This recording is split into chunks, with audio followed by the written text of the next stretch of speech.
Welcome to the Marshall Pruett Podcast, presented by Cooper Tires, our Week in IndyCar episode.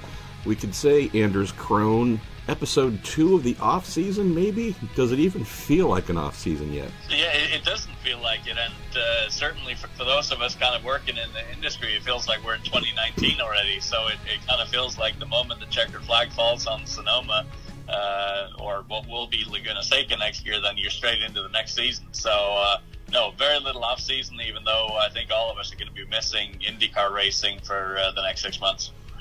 When you said that, I just had this panic flash over me, like, do I need to rush to St. Pete right now? Is first practice just 2 days away? And who's driving for Dale Coyne?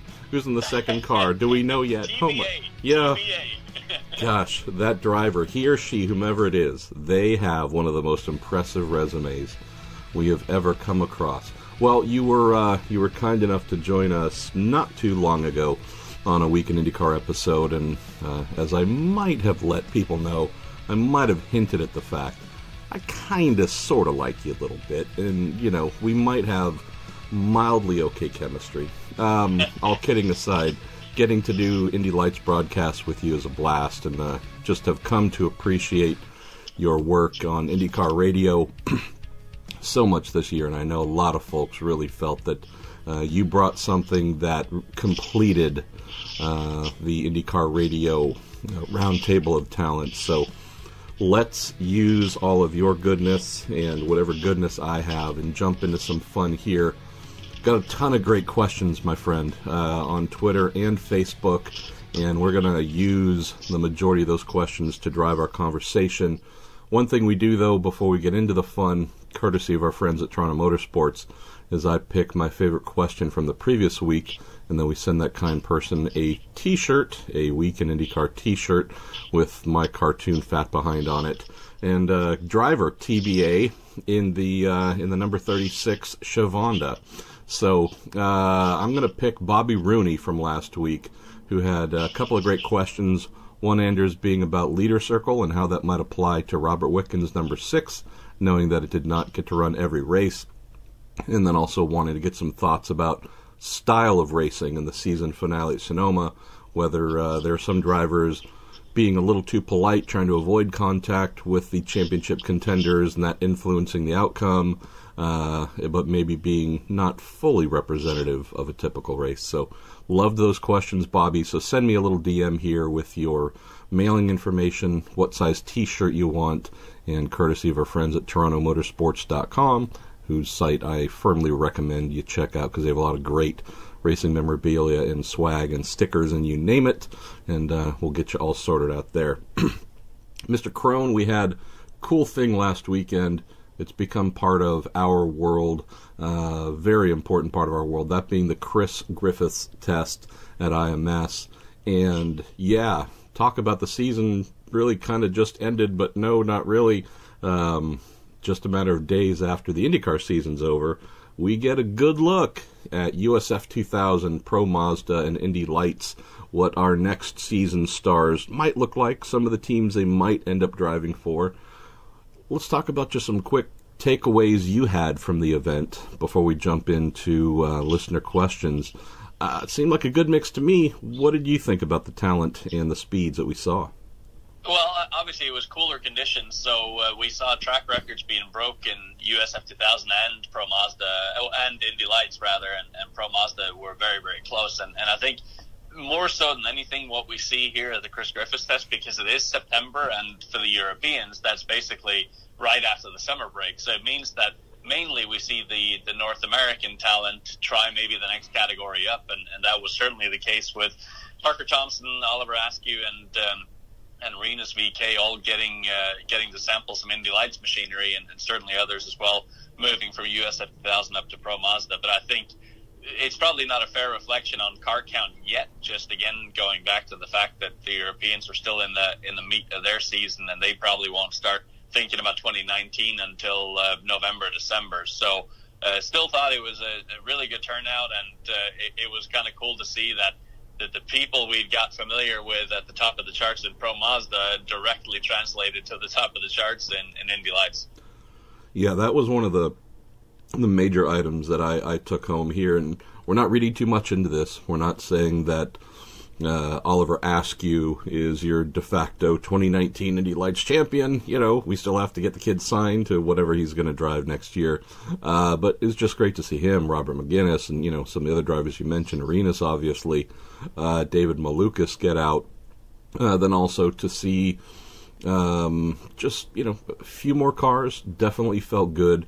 We're hoping that the 9 Indy Lights cars that we saw in action will actually become double-digit, as you mentioned, once the European season's over, and hopefully get a few more drivers to come over this way.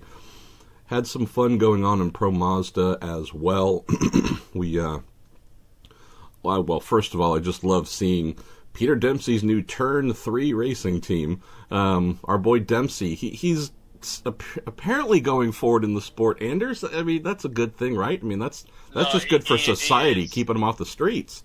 He is, and you know, I think it's one of those things where I had the opportunity to be teammates with Peter in 2008, and I've always said there's only 3-4 drivers that I've ever raced against that every time I was on track with them, I've been like, oh wow, I could be in trouble here because they're very, very good, and he was always one of them. So I felt like he never truly got a fair crack at things, and could have very easily been a very successful IndyCar driver. But it's so cool to see him kind of applying his talent and being able to kind of tell some younger drivers about his mistakes and where he maybe went wrong. And certainly he's done a good job at Juncos Racing, and now with D-Force this year, and now starting his own team. So I think it's really cool to see, and tremendously talented. His dad is obviously a Formula Ford team owner, so just knows so much about engineering of a race car, and always kind of knows what to do with a race car. So I think great to see him kind of expand upon his talents, even though it is outside of the cockpit. Yeah, and that's the other topic that we always look to the Griffis test for, not just the drivers, who's coming up, who's sampling, who might be part of next year's offering of talent, but it's also great to see where we have, whether it's a Peter breaking out here and on the team ownership side, or Jay Howard getting to come over. Obviously, Jay really making statements on the USF4 side and such over on the SCCA side, but just nothing more than looking at photos of Jay with his family standing in front of his cars and being at this Road to Indy test. It was like, okay, cool. I'm glad to see that while we're not claiming everything's perfect and there's going to be a million cars at all 3 steps of the ladder, it is also great to see in the team side there's some movement, some growth, and some little bit of prosperity there as well. So those are the things that made my little heart sing, Anders. Well, let's start with Twitter. We normally start on Facebook. We've got 30-plus questions there. We have quite a few on Twitter as well. And I figured let's get cracking on the good old tweeter questions, and we'll see how far everything else we can get with everything else. Let's see. Let's go with Chad Smith to kick things off here. He says, while shooting at IMS last weekend, I noticed many drivers struggling with the chicane and turn 7. He says, which portion of the track do you guys find is most challenging for the Road to Indy drivers, and does that differ any from the bigger, faster Indy cars? Great question, Chad. What do you think, Anders? Well, I think the thing to think about when you take the Indianapolis Motor Speedway is the fact that because of the long straightaways, you have to run a very low downforce setting on the car overall. And so really what affects a low downforce setting car the most is wind. So it all comes down to the wind conditions. So if you have a tailwind into turn 1, then that's going to be your tricky spot. If you have a tailwind into turn 7, that's going to be your tricky spot. So I think that's exactly what we saw there is just wind conditions playing havoc with these guys and making it very difficult. And I think to a large extent, that's what we saw during the course of the year in IndyCar this year with the lower aero settings. Yep. There was always one pronounced corner at every track that every driver was struggling with. If you remember turn 5 at Barber Motorsports Park, no one could keep it on the track. And it was all because there was a little bit of wind just as they were cresting the hill, and that was enough to lift the rears off the ground and cause havoc. So I think that's exactly what you saw there. So it all comes down to wind condition, and turn 7, just a little bit of a tailwind there. And you raise a great point that we saw even at Sonoma in the finale, coming through the S's down the hill into the chicane. We had drivers talking about wind, not just tailwind, but whichever direction the wind was coming, either helping to plant the nose and the rear getting loose because of a surprising excess of front downforce, lifting the rear if it was a tailwind, you name it. But the point being is that ragged edge of comfort being spoiled by wind, but also, I would just say, with levels being at a place at certain points on the road and street courses, in particular the road courses, where downforce went from being okay to, ooh, yeah, I think... and I also think, to his point about the Chris Griffis test, keep in mind that's also the first opportunity for a lot of drivers for the first time to jump in a new car. So they're more or less just experimenting with the limits, and also it is a test. So why not go over the limit, figure out where that limit is, and then dial it back a step or two. And what I like about your question, Chad, is it also points to, as you well know, Anders, the thing that we watched in 2018 in IndyCar that helped separate the championship contenders and heroes from the others were the transitional corners where you're either light on downforce or wind could be affecting the car, something where you know you have just gone at a high rate of speed down a straightaway. There is a corner or corners of some sort in front of you have to navigate, and through, again, whether it's just insufficient downforce because you're maxed out and that's all you can get, or wind conditions playing at things, watching the IndyCar drivers who could most adeptly handle that transition from high speed to corners and a car going, hey, wait a minute, I don't really want to go that fast right now, and at least keep you pointed in the same direction. It was managing and really showing excellent driving capabilities in those sections that made folks stand out. If young drivers at any of the three tiers of the Road to Indy ladder are able to even just get a little sampling of that, Anders, at a Griffis test or otherwise, where you go, oh boy, I don't like this, or I'm not sure, I haven't experienced this before. It's a great learning curve, because guess what? When you get to that turn 5 at Barber in a universal aero-kitted IndyCar, or name this corner this track, that's what you're going to be feeling. So might be a few years down the road for some, Chad, who you saw experiencing such things, but I like the fact that having to tie a lack of security with the back of the car, the front of the car, whatever it is, and still maintain speed and figure that out, that's the kind of thing you want to see happening on the road to Indy, because it will absolutely be required once you get up into the big cars. Let's see. Let's go to Josette Torres, who says, how is Anders' newly rekindled racing career coming along? Well, I'm glad you asked that question, Josette, and to be honest with you, I have no idea what you're talking about, because I didn't know that I'd rekindled my racing career, but if you know something I don't, please do let me know, and Roger Penske, my phone is always on me, so yeah, feel free to give me a call whenever. Oh, quit playing around. We're going to do this here. We're going to break, there's some breaking and exclusive news. Anders Krohn, McLaren Racing, the cat is out of the bag. That is what is happening. Yep. You got me figured out. It's the McLaren-Coforce Harding Steinbrenner Andretti United Autosports Walkinshaw team. So there you have it. Yes, we can go ahead and announce this now. I expect, as your new manager, I just signed you up, by the way, 99% commission on all contracts and such, and definitely want all the huge prize money you're going to be getting. So.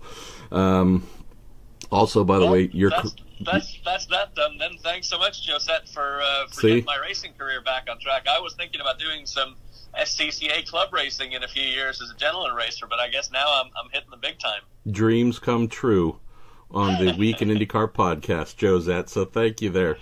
Let's see, we got a question or two here from our friend Tim Calabro. And thank you, Tim, for always sending in some fun stuff.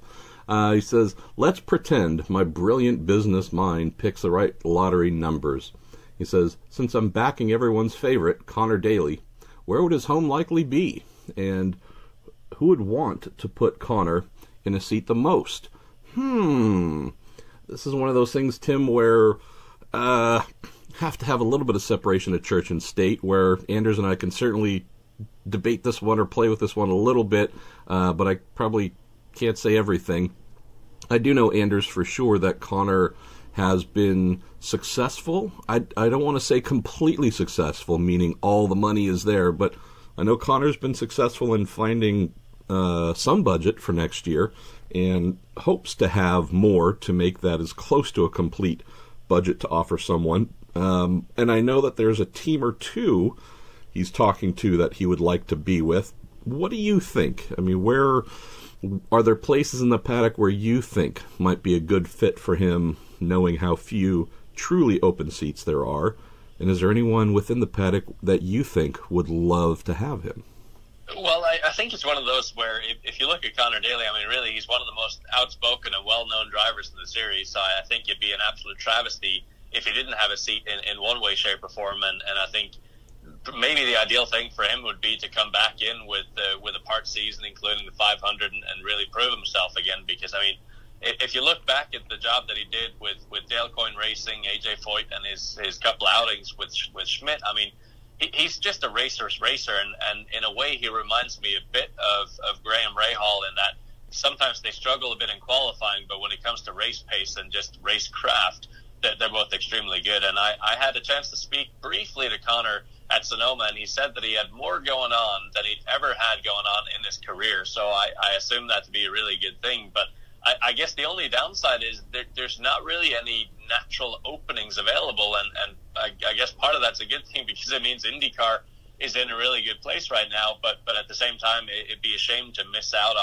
on the opportunity of having Connor in the field. And I'll throw this out here, and it's not so much a direct answer to your question, Tim, unfortunately, but I can definitely say this about Connor from a driving talent IndyCar standpoint, Anders. I don't know how good he is. And that's not a question in terms of, I don't know how good the guy is. It's, I don't know how good he is. I don't think he knows how good he is or can be. Why? Because, yeah, I understand that he had a full season last year, not last season, but last year with the AJ Foyt team. And I know that, he's had a little bit of traction here and there for brief spurts. But for the most part, we have not seen Connor in a position where he can go at least for 2 years in a row with the same team. And again, I know that he had a full season with Dale Coyne. But you look at a guy like this and realize that, okay, what would Connor be like? Where would his talent rest if he had 2 years with the same team, same engineer, same teammate possibly as well, to hone and develop himself? He just strikes me as, unfortunately, a guy who has been forced to become adept at being that super sub. Okay, I'm coming in cold. I can't go out and suck. I can't ease into things. And no one's going to be impressed. Wow, boy, that was a steady drive to 18th. People don't even know you're on track or remember you were there. So he's had to hone that ability to step in and produce. But even so, if you look at that, I'm just going to write off that year at Foyt last year because they were, I think, the lowest they've ever been. Just atrocious as a team. At the same time, I mean, they had that, 5th place at Gateway. Yep. And he started at the end of the season actually consistently running near the top 10. And I think given exactly that point, I mean, they had just expanded their operation. Half the team was in Texas. Half of it was in Indianapolis. Their Indianapolis shop didn't even have normal tools. I mean, they were it was like a first-time team starting up. And so I think there were so many things thrown at them. And I think if you look at someone like a Joseph Newgarden, I mean, had his initial deal with Sarah Fisher Hartman Racing only been a 1-year deal, I don't think anyone would have gone out after year one and hired him. Yeah. It was only the fact that he had those 3 years with that operation guaranteed that enabled him to make those mistakes year one. He clearly showed some flashes of speed, but I mean, really, when you look back at his first year, or even first 2 years, there was nothing like a fully polished product. It was only in his fourth year with them that you started to see, okay, wow, this kid is the real deal. And I think that's kind of And I'm not saying it's entirely on teams to blame either. I mean, I'm sure Connor will admit to having made many mistakes along the road and many wrong decisions, but I do think he never has been given that opportunity of continuity around him, like you said, year after year. And I know he wanted to do that after his first season with Coyne. I know he wanted to do it after his first full season with Foyt. So I honestly think, to your point, we have no idea how good he is or how good he could be if he had the right circumstances around him. Yeah, and I just look at his first full season, his proper rookie season. I mean, he did one race in 2013. He did a handful with two teams in 2015, but 2016 was his first full season, his proper rookie season at Coyne. This is the year before Bourdais showed up. He ended up being the de facto team leader as a rookie. He had 3 or 4 different teammates in the other car, and you look at him having to be the guy as a rookie, and you face a fairly impressive 6th at the Indy GP, a 2nd and a 6th at Detroit, 6th at Mid-Ohio, 4th at Watkins Glen. As a rook, having to lead the team, having to be the guy to really help on the technical development end as well. I would just love to see him in a position where he's not having to fight for his meals, turn up and perform miracles or else, and just to find out how good the guy truly is. So I would say, Tim, that keep looking for those brilliant lottery numbers, and we can certainly connect you with one young Connor Daly when you hit it. And, like I said, you can tag your name onto that team. We'll add Calabro onto the end of this McLaren Coforce Krohn team as well. And then it can be Anders and Connor. So, speaking of this lovely new team, we have a number of questions, Anders, and we might actually pick up a few of the other angles brought in by other folks who are asking about the Harding-Steinbrenner Andretti collaboration and some of the questions and possible concerns of, hey, isn't one team powered by Honda and the other powered by Chevy? And wouldn't that kind of be something where both brands don't want their information shared back and forth? Mike Stoop says, can you explain how a partnership between teams like Schmidt-Peterson Motorsports and Meyershank Racing or Andretti and Harding-Steinbrenner work? He says, either financially, sharing of resources, and do the smaller partners hope to become their own independent entity in the future? I'll start off with that a little bit, just as a former IndyCar team guy. We can look at a situation like this, Mike, and realize that for a Meyershank Racing aligning themselves with SPM, and even the year before with Andretti Autosport, this is a full understanding that to come in cold, to have to learn everything on your own, have no technical alliance, it's going to take a while to even get a sniff at the front of the field, unless you're able to hire the best drivers and then hire some of the best engineers who bring with them lots of information to help get you towards the front. If you're not in that position, which MSR was not, linking up with a SPM, really smart. And that, we can definitely say, accelerated their competitiveness with Jack Harvey. If we look at a Andretti and Harding and Steinbrenner, though, Anders, as you well know, this wasn't a technical link-up. This was a relationship created by Andretti to expand their empire. We can see that with the Steinbrenner angle, in particular, that is something that through this now 3-team alliance, Andretti, Harding, and Steinbrenner, although Andretti was unnamed in the announcement last week, that this is something that has allowed the Steinbrenner family to jump up to IndyCar. This has also, I would say, been something that has thrown Harding a lifeline.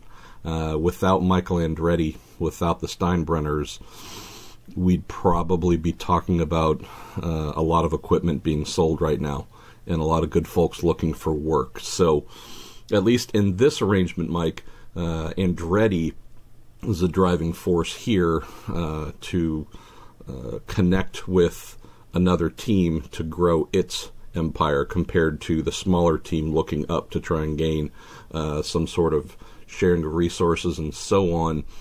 What do you see, Anders, in this Harding-Steinbrenner-Andretti alliance that you like? And are there any areas where you go, I don't know if that's fully in the bounds of what we would consider fair play? Well, I certainly would see a big issue, not just from the engine manufacturers, but from other teams associated with either engine manufacturer saying, whoa, we don't want to have one team with access to all of our data. And I think from what I've heard, and I haven't had official confirmation on this, but is that essentially during the Sonoma weekend, the Harding/Andretti people, because there were a lot of Andretti engineers over at the Harding team to operate that weekend for Pato Ward and for Colton Herta, I heard that they basically had access to zero of the engine parameters in the data. So when they were looking at whether it was fuel mileage or engine RPM or whatever, they basically had access to no engine data whatsoever because for obvious reasons, that engine manufacturer doesn't want to give access to their proprietary information until they know what the 2019 season is going to look like. So I think I'd be very intrigued to see what the solution is here, because I would see it being a very, very difficult situation to have, even though, again, to your point, there's been no formal mention of sort of the Andretti Harding alignment. I could definitely see it being a very tricky situation and something that other teams would, scream bloody murder if one team were to be associated with both engine manufacturers. So I can only assume that it's a very, very interesting conversation going on between Honda Performance Development, Ilmor, and in trying to figure out exactly how the situation is going to be, whether all of them go to one engine manufacturer, whether they can stay at the two engine manufacturers, because if I'm a team owner, certainly I don't want anyone else having, my engine information as well as the other manufacturer. So, a difficult situation for sure. I think to your point, the Meyer-Shank Racing alignment with Schmidt-Peterson is probably a little bit more straightforward in that is simply a technical alliance. Meyer-Shank Racing own all their own equipment. They have all their own crew, and they basically just take advantage of the engineering resources provided to them from Schmidt, and obviously helps that they're just a straight-up Honda team, so no conflict there. But I think, regardless, I think they'll find a solution, and when they do, I think it's just brilliant that we have the first and second guy from Indy Lights this year move up to IndyCar in full-time efforts, and that even though the two of them were brutal rivals on the track, I know away from the track they work together in a very productive manner. So I hope that the two of them can push each other as far as possible, and obviously very impressive debuts at Sonoma. I know from some conversations I have had on background in the past couple days, Anders, I've had one person say that they really are working hard to make sure the split manufacturer thing, it was a one and done. It was a one-time only thing at Sonoma, and they want to have all of the Andretti/Harding/Steinbrenner cars under the Honda tent. I've also heard that there's some doubt as to whether that would be possible. I know, just looking from the outside, I think if we're talking what's best interest for IndyCar, in terms of other entries, I like the idea more of all of those cars being Honda powered, not specifically because of Honda, but because in theory that could free up one or two additional Chevy leases, because we do know that at least what we're anticipating next year for car count, there's a pretty heavy Honda tilt in terms of supply numbers, and if we were able to have a couple of Chevys that Harding was intending on using available either to other Chevy teams to expand, or some of the new teams that are trying to come in and get an engine, get them into the series because Harding was able to let one go, that would be a great thing. I guess the inverse, Anders, you'd say, well, if Honda's willing to extend two more leases to take care of the Harding-Steinbrenner cars, couldn't they just make those available to others? I think that's, on the surface, you might say, well, of course, Pruett, would that be pretty straightforward to do? I think this might actually be an exception. Do you think so, Anders, where it'd be a case of, we already feel like we're kind of stretched, but if this helps clean things up, we'll go that extra mile here, but that's really the only reason why Honda would make two more leases available? Exactly, and it just comes down to quality versus quantity, and really I think that they're probably on their limit as to what they're able to provide to still maintain the utmost quality, and we know Chevy's similar, so it's again, it's a great issue for IndyCar to have the fact that there's more entries than engine leases, and I think what people maybe not always realize is that an engine lease isn't simply just Honda delivering the engine to you and say, go have fun for 16 race weekends that we'll see you at the end of the year. It comes with an engineering crew per engine lease, so it means that they need to make sure that they have the engineering power for each single entry. So it's, again, it's not as straightforward as it may sound, and so I think that's why they're probably doing some number crunching on their end and figure out how do we make this work logistically. I'll throw in one other point here as well. Is looking at that side.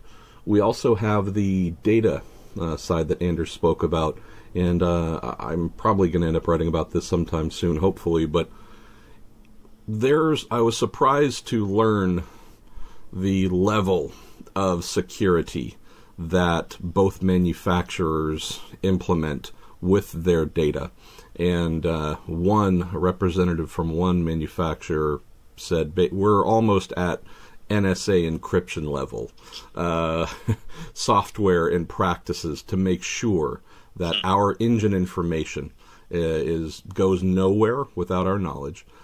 Anytime someone logs in, we have full information as to who it is, where they are, what time it is, full everything, every traceable aspect. But we then also have information about what is sent and shared and distributed, and not just a file, but what is in that file. Are we talking, is it water pressure? Is it oil this? Is it RPM? We also have the ability, based on the day, time, user, you name it, to select or deselect what they can share. So I remember back in the day, when I was in the IRL and was a data engineer, I remember our engine supplier giving us the latest engine calibrations that I would upload, and that information was handed to me, no joke, on a floppy disk, because this would have been 1988 or so, 1989, or I apologize, 1998, 1999, and this was on the Oldsmobile / Chevy side with one of truly a very, very elite, not elite Steve Knapp, but elite engine Steve Knapp, but a very elite engine builder. And despite being well reputed and one where they're known for being very, very protective about their information, the level of protection, Anders, was them handing me a floppy disk and assuming, and because the laptops actually had a floppy disk port, something that giant, which we couldn't even fathom today. I'd plop that in, I'd pull the cals off of it, I would connect directly to the car since the teams own the engines, and would upload that calibration, and off we go. And that was it. That was the full level of security, and there was obviously trust that I wasn't going to go hand that floppy disk to someone at a rival team with a rival engine builder. But that was it.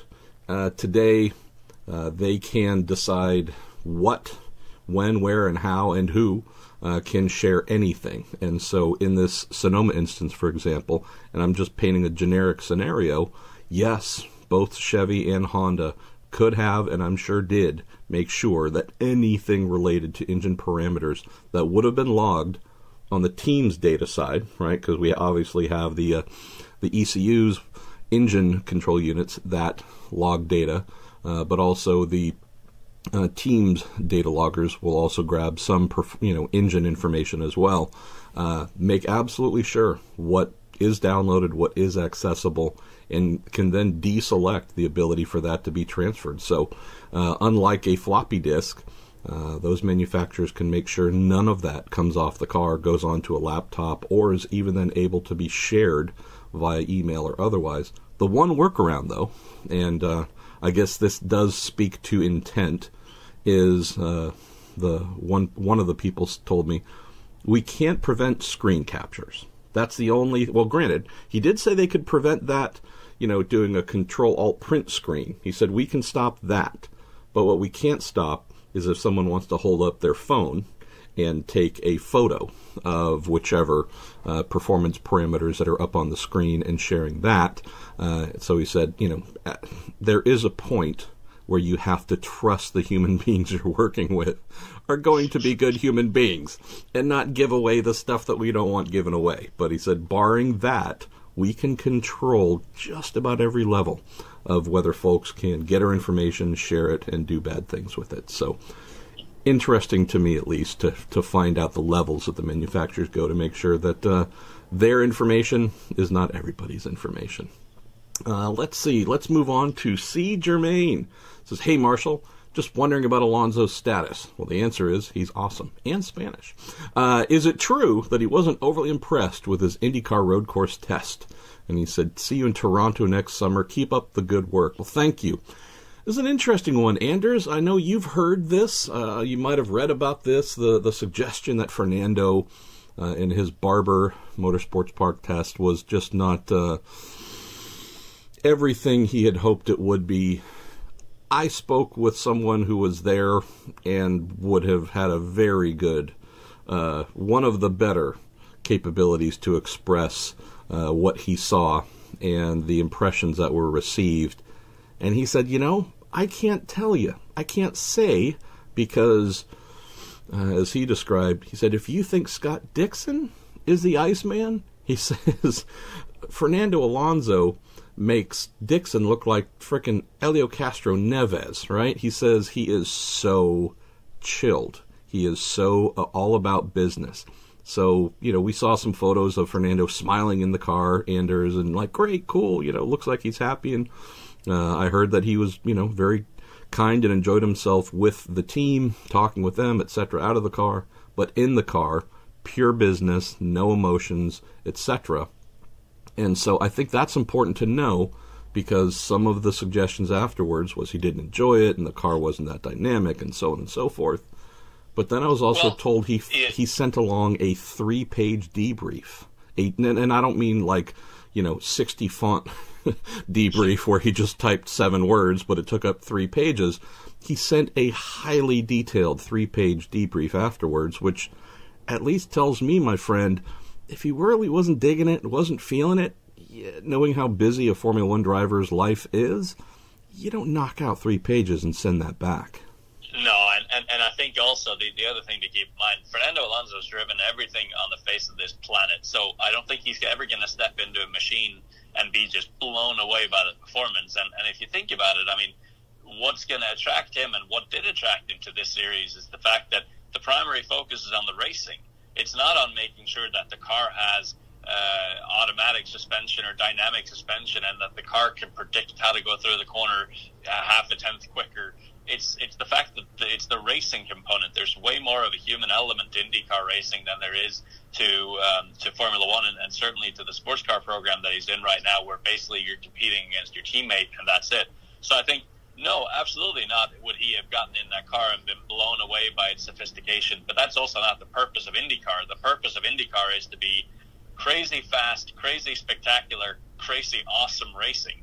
And I think that's what's going to draw him to there. So I wouldn't read too much into that. I think he's probably evaluating things on his end, figuring out if logistically he could split duties between everything that he has going on next year and justify doing a full IndyCar season. But he's a racer, and at the end of the day, if you want to race, IndyCar is the place you have to be. I've said this, I think, once or twice in the podcast recently, but I don't mind continuing to share it, Anders. Robin Miller and I were pretty straightforward with Michael Andretti late in the year. I don't remember the exact track we were at, just trying to gauge his thoughts.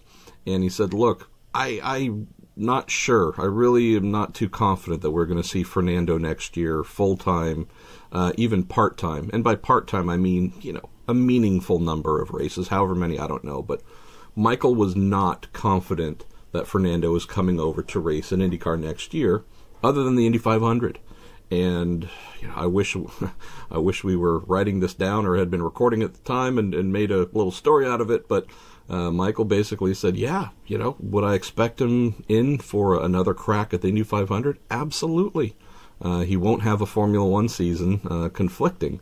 And also with his Toyota World Endurance Championship program. In theory, he can come over in May, play, and try and get, the final portion of the Triple Crown. So Michael at least seemed confident, and he wasn't necessarily saying he was driving for Michael, just in general. Yeah, I expect to see Fernando next May. Beyond that, I'm not really sure I expect to see him next year outside of May. So we'll find out. Obviously, we can't tell you exactly. Although I keep asking, Fernando, keeps forgetting to call me and tell me what his plans are. So bad on him. But yeah, I would say tentatively, if you are a Fernando fan, you might look at some travel to Indy. At least put that in the back of your mind for securing vacation days, and we'll find out if there's any more coming after that.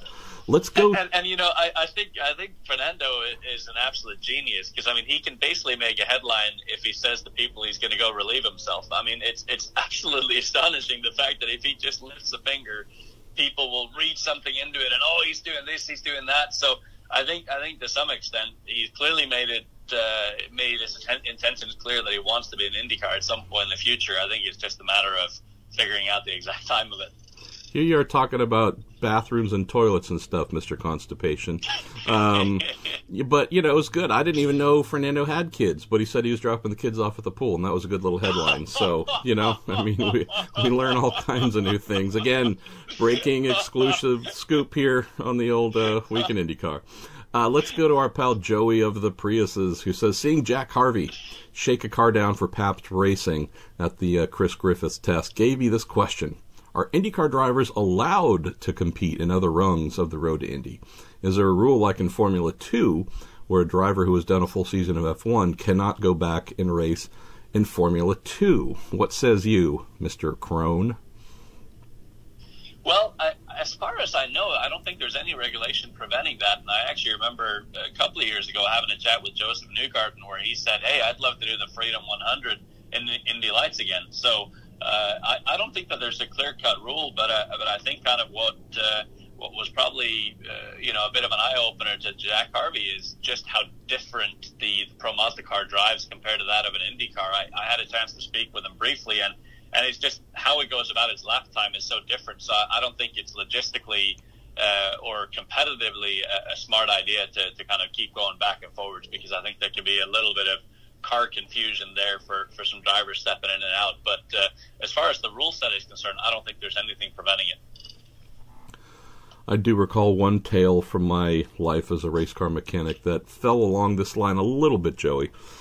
The Fife Ridge Racing team that I worked for, we drove up to Portland. There was it was probably an SCCA regional or national at Portland International Raceway the weekend before the IndyCar event, and the SCCA Pro Sports 2000 series, the cars that we were running, they were on the IndyCar bill as one of the support series.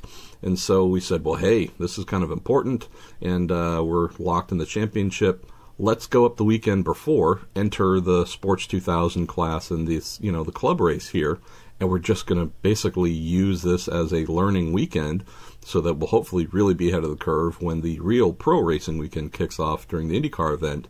And it certainly helped, and we were able to learn a lot of things. And this would have been very early 90s, Anders, and there were no real rules written to prevent such things like they are today. And then, because we all know that I'm kind of dumb far too often each day, I remember that there was, I think it might have been the Leading Edge Indy Lights team went up as well. They were also California-based, and they entered their Indy Lights cars in whatever the kind of alphabet formula class, which is Formula Atlantic, Formula C, Formula this. And I remember watching them go out and just obviously on pole by a mile and destroy the field and you name it.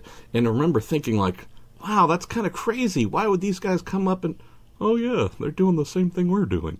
Because the Indy Lights were on the IndyCar docket as well. And so I don't remember if the Leading Edge team won the actual Indy Lights race the following weekend, but just one of those things where, to your point, Joey, whether it's Harvey shaking down a car or you name it, if they're in the past, if you've been able to learn something or get something out of it and apply it to the big weekend when it makes, the most difference. There's certainly been efforts put in place in the past. We're going to wrap up here on Twitter pretty quickly, Anders, and then shift over to Facebook because we've got a lot of questions there. I know we're not going to get to all of them. But this extends the Andretti, Steinbrenner, Harding thing a little bit. From Kyle Brown, how much advantage would Andretti Autosport get by having access to both engine manufacturers' data?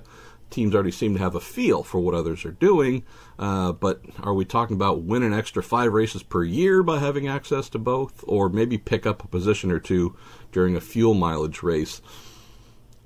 Kyle, I think you're onto something with the last portion of it. If we assume, and we know that this wouldn't be happening, but if we assumed that the Harding-Steinbrenner team on their timing stands and the Andretti Autosport team and their timing stands had data flowing, streaming back and forth, live telemetry coming into both cars, say during a race, and they could see what the Chevys were doing, the Hondas were doing, yeah, you might be able to get a feel for fuel mileage discrepancies. Probably get a feel based on driver feedback, plus looking at that telemetry data on engine mapping, where driver preference happened to be, because we obviously, Anders, listen to drivers talk about, the way my engine tech can shape throttle response from the engine really is, tunable and customizable to my needs. You'd be able to pick up a few things. You'd be able to look at some non-engine data as well, anti-roll bar position and so on. You'd be able to pick up some genuine handling traits. You could also roll in some engine performance as well to get a feel. At the same time, I have to admit, Anders, I haven't always needed really highly detailed information like that to be able to tell what a car is doing, where a driver is at with their comfort in the vehicle. If you're able to look at some pretty basic data parameters, maybe stuff that doesn't even really get into the engine side so much, you can, I think, have a knowledge advantage. But what do you think here? How much do you think you could get ahead? I think probably the biggest thing is you can probably predict your competitors with other manufacturers' pit windows a bit more on, the exact fuel mileage. But as we documented during the course of this year, the way the Honda developed power compared to the Chevy is very, very different. The power delivery of the Honda is much more linear, whereas the Chevy has a bit more outright horsepower, but the way it delivers that is a little bit more peaky. So it's very, very difficult, as you saw at Detroit. Chevy struggled to get the power down because it is so peaky and so difficult to modulate, whereas the Honda rolls on a bit more smoothly. So I think it's a matter of having that knowledge. That would certainly be really, really big knowledge to have compared to that of fuel mileage and knowing exactly, okay, how much fuel trim does this manufacturer need in order to achieve the same number as us. So I definitely think it would be something that wouldn't be a good thing for the sport. And but exactly as we discussed, there is no way that either manufacturer would let that information out, because it would essentially ruin a lot of the racing. Jonathan asks, is IndyCar changing turbo suppliers or opening up the rules to allow manufacturers to choose turbo suppliers? I've heard nothing about that, Jonathan, nor would I expect any changes on that front until we get to the new engine regulations for 2021. Don Davis has an interesting point here. Says, my biggest complaint about IndyCar this season, Anders, was no Sunday warm-up on the road courses. Will Jay Fry address this on the natural terrain road courses? Will Jay Fry address this? And have they considered starting those road course races at 10:30 a.m. to slip in between F1 and NASCAR broadcasts? Did interview Jay about this and got some further background on why they made that change and also whether they would reconsider. So I'll roll that out here as soon as I am able to, Dawn. The answer to why was team feedback, and with the way the way Jay happens to do things, Anders, as you know, very much of a village mindset. Hey gang, what do you think about these different things? And if there's a strong feeling to go in one direction or the other, that tends to be where IndyCar will take things. According to Jay, they floated getting rid of the pre-race warm-ups, and there were enough people who said yes for them to make that change. Now, having done that, Anders, if you had to put your or warm up your crystal ball, Any thoughts on the comments coming out of the season as to whether teams and drivers would suggest a change? It was outrageous because, exactly to your point, it was something that Jay had ran by all the teams and drivers, and the general consensus seemed to be, we really don't need a morning warm-up. But then I swear I heard the term on the radio broadcast. I heard the term, if we had had a morning warm-up, we would be in a different position right now. And I swear I heard that over 100 times during the course of the year, whether that be from strategists or drivers or whatever. So at the core of it, yes, drivers will always find something to complain about no matter what. But in my personal opinion, I almost preferred going straight into the race without a warm-up, because then there is that little bit of an unknown, and it also means that the drivers and teams that are focused on race pace running in practice 3 on Saturday should have a big advantage. And so I think it's a matter of everyone have been so kind of ingrained into this mentality of let's just focus on qualifying all the way up until qualifying happens, and then after that we'll worry about the race. And I think it's taken a slightly adjusted mindset this year of, no, we actually need to dedicate one of the practice sessions to just do race simulation. So in my opinion, I don't think it's taken anything away from the show, not having the warm-up, and I kind of like the little bit of an unknown going into the race and kind of straight after qualifying. So I'm sure drivers will crucify me when they hear this, but from a show perspective, I feel like if anything, it's almost made it better. One of the many reasons I love you, Anders Krohn. I'm with you. I always have that little bit of anarchist gene that flares up in situations like this. Do I think that IndyCar could hold 5 minutes race morning in case there's a true need, meaning someone really crashed and stuffed their car hard in qualifying, something along those lines, and you just want a systems check? An outlap and in-lap, right? Old tires, nothing that's going to give you any competitive info, but just truly make sure that this car that got wadded up isn't leaking anything. Everything is right. I think everyone would. How's this? If someone crashed a plane, you wouldn't want its first flight after the crash to be an actual flight to another destination. You'd want it to be someone that went down the runway, got 5 feet off the ground, made sure the thing kind of functioned at 100 miles an hour or whatever, and touched back down safely. Then you inspect the whole thing. Then you start thinking about putting passengers on there to actually, fly somewhere. Same mindset here. But other than that, I like the idea of no warm-up for the exact reason you mentioned. I've been saying for decades, some of the best races I've seen have been where teams are less studied than more studied. It's the wire rain races often so awesome and fun. It's because all the information you gather throughout the weekend, it's meaningless. What do we do? Should connect the bars, disconnect the bars, softer springs, stiffer springs, hey, who knows? And it's a little bit of throwing targets at the board and seeing what sticks. And all of a sudden you go from, okay, well, I kind of know it's going to be Will Power and Scott Dixon and Rossi are going to kind of be up front, to, holy cow, where did Mateus Lace come from? Or, that kind of fun. So for me at least, that's where the lack of a morning warm-up, for those who weren't too happy in qualifying, you find out, okay, you were able to come up with something overnight and boom, you're competitive? Did you qualify well, but thought that, okay, we still want to make a few changes, and boy, you should have done that, and you went backwards in the race? A little bit of unpredictability that the lack of warm-up has brought to me is nothing but a positive. All right, last question or two on Twitter, and then we're going to move over to Facebook. Chris Rafferty and Max Radke ask a couple of Wickens-related questions. The first one is related to our friend, the mayor, Mr. Hinchcliffe, whose roughly 25-minute conversation we had about his article on Racer.com regarding driver salaries, driver insurance, driver security. I found to be good stuff from the mayor, especially what he wrote and put together on Racer.com as well.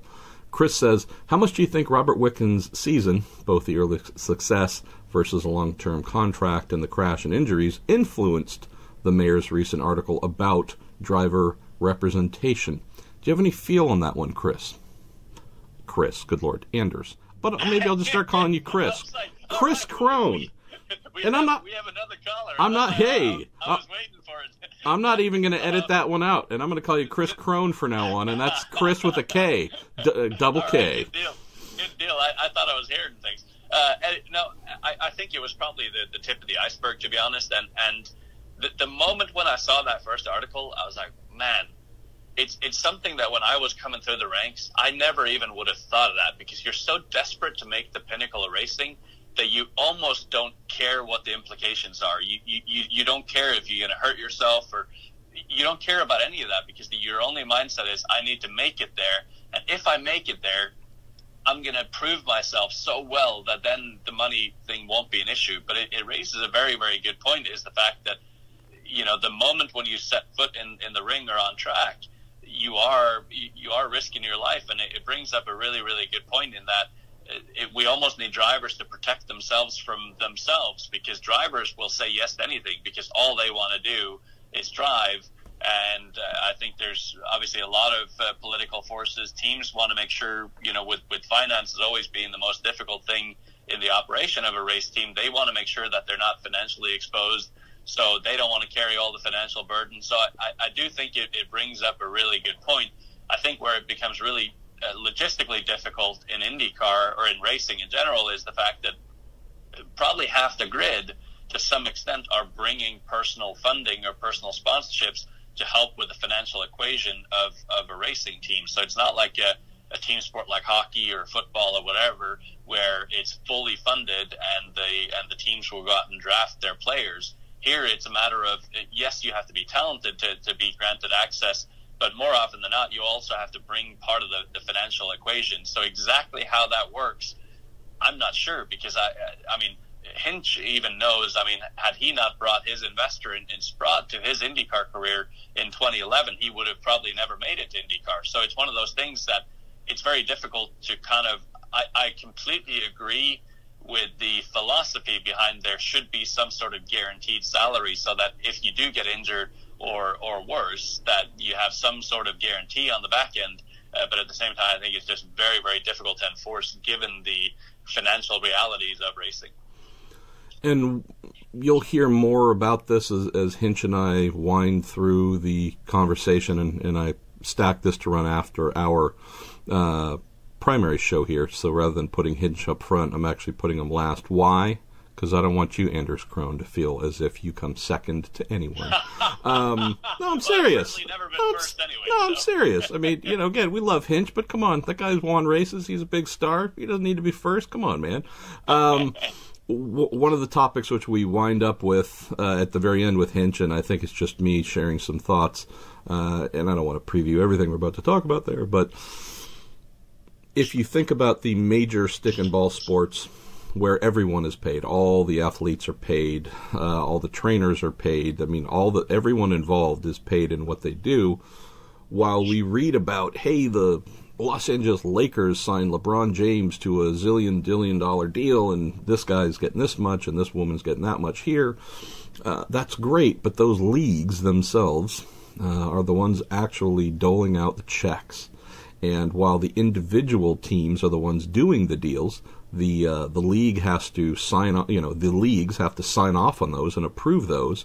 And if we're talking the NFL, for example, we hear about, if a player is fined for an illegal hit or something else, well, the league subtracts that fine from their check, and that's what we end up hearing griping about. That, hey man, my game check was $15,000 light because I got fined for this thing or that thing.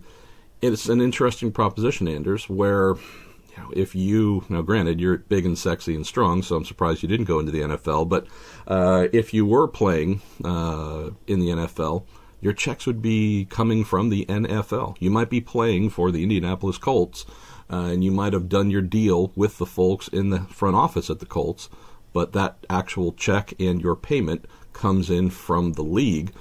Part of what we get into is, to your point, yeah, roughly half the drivers are bringing money, whether they're just, rent-a-drivers, if you want to call it that. Some who make their living as professional race car drivers through the sponsors they bring, right? Slightly different angle They get a percentage of the money that they bring up front in the deals that they've struck.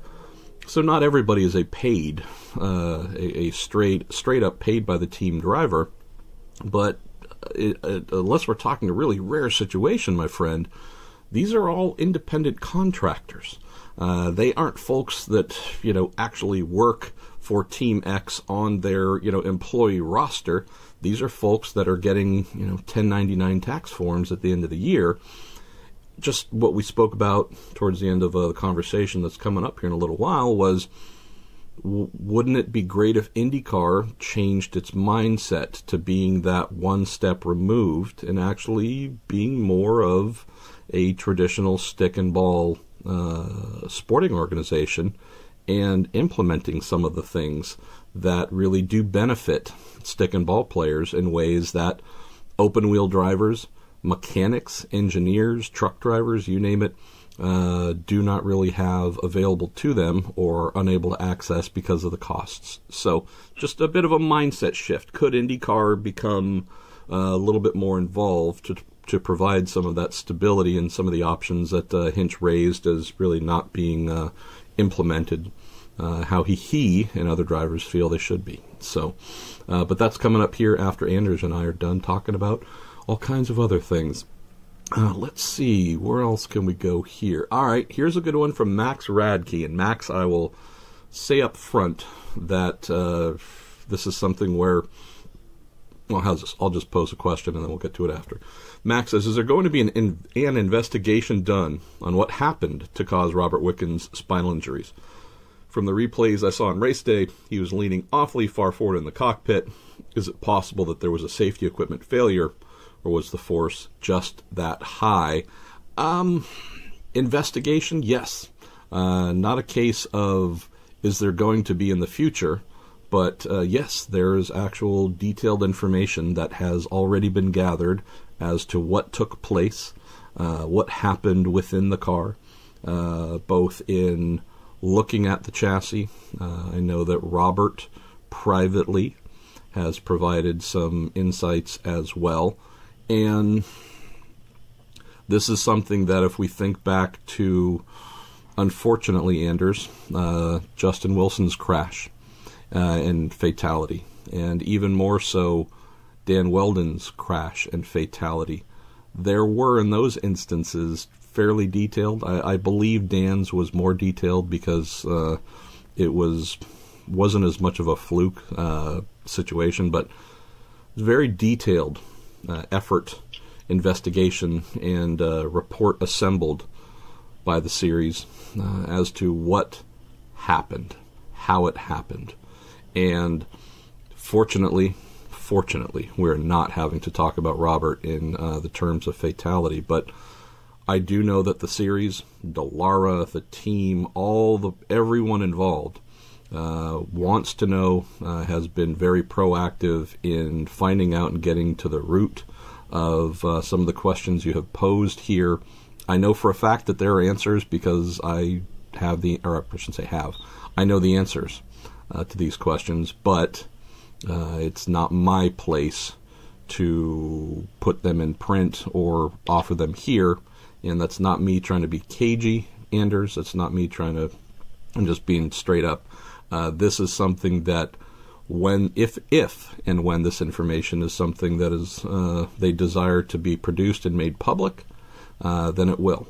But I look at this, tell me if you agree or disagree, please. I look at this as a situation on this specific topic of what happened, do they know, are they looking into it, what have they learned? If those things were made public, it would be simply for the sake of sharing that information. There is nothing I can think of, unless we're talking an engineer at NASA that might read it out of the blue, who might come back with, I have an idea on how they might be able to improve something that I read in the future.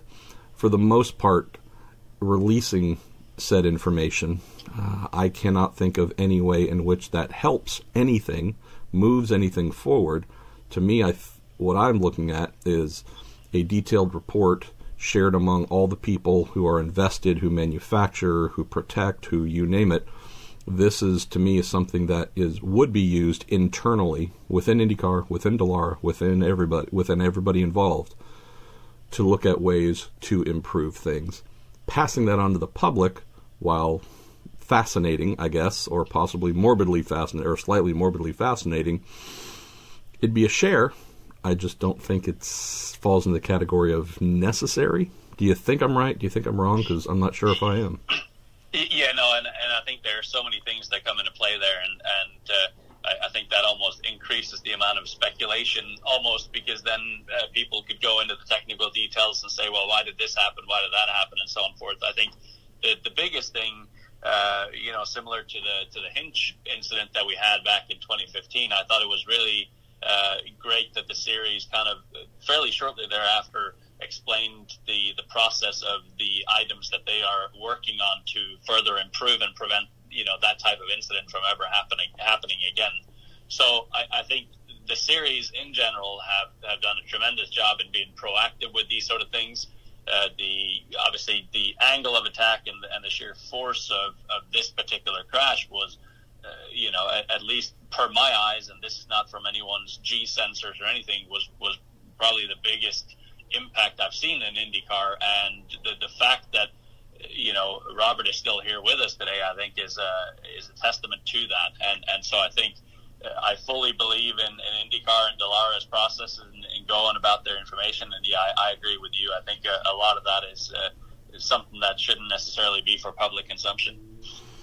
All right, you are listening to the Week in IndyCar on the Marshall Pruett podcast, presented by Cooper Tires, with the sexiest IndyCar radio reporter on the planet, Anders Krohn. All right, my friend, let's jump over to Facebook, grab some of the finer, funnier, and more interesting ones here, and then we are going to set about the rest of our days. I'm headed down, by the way, Thursday and Friday to Monterey. I know, poor me. God, I have the worst job in the world.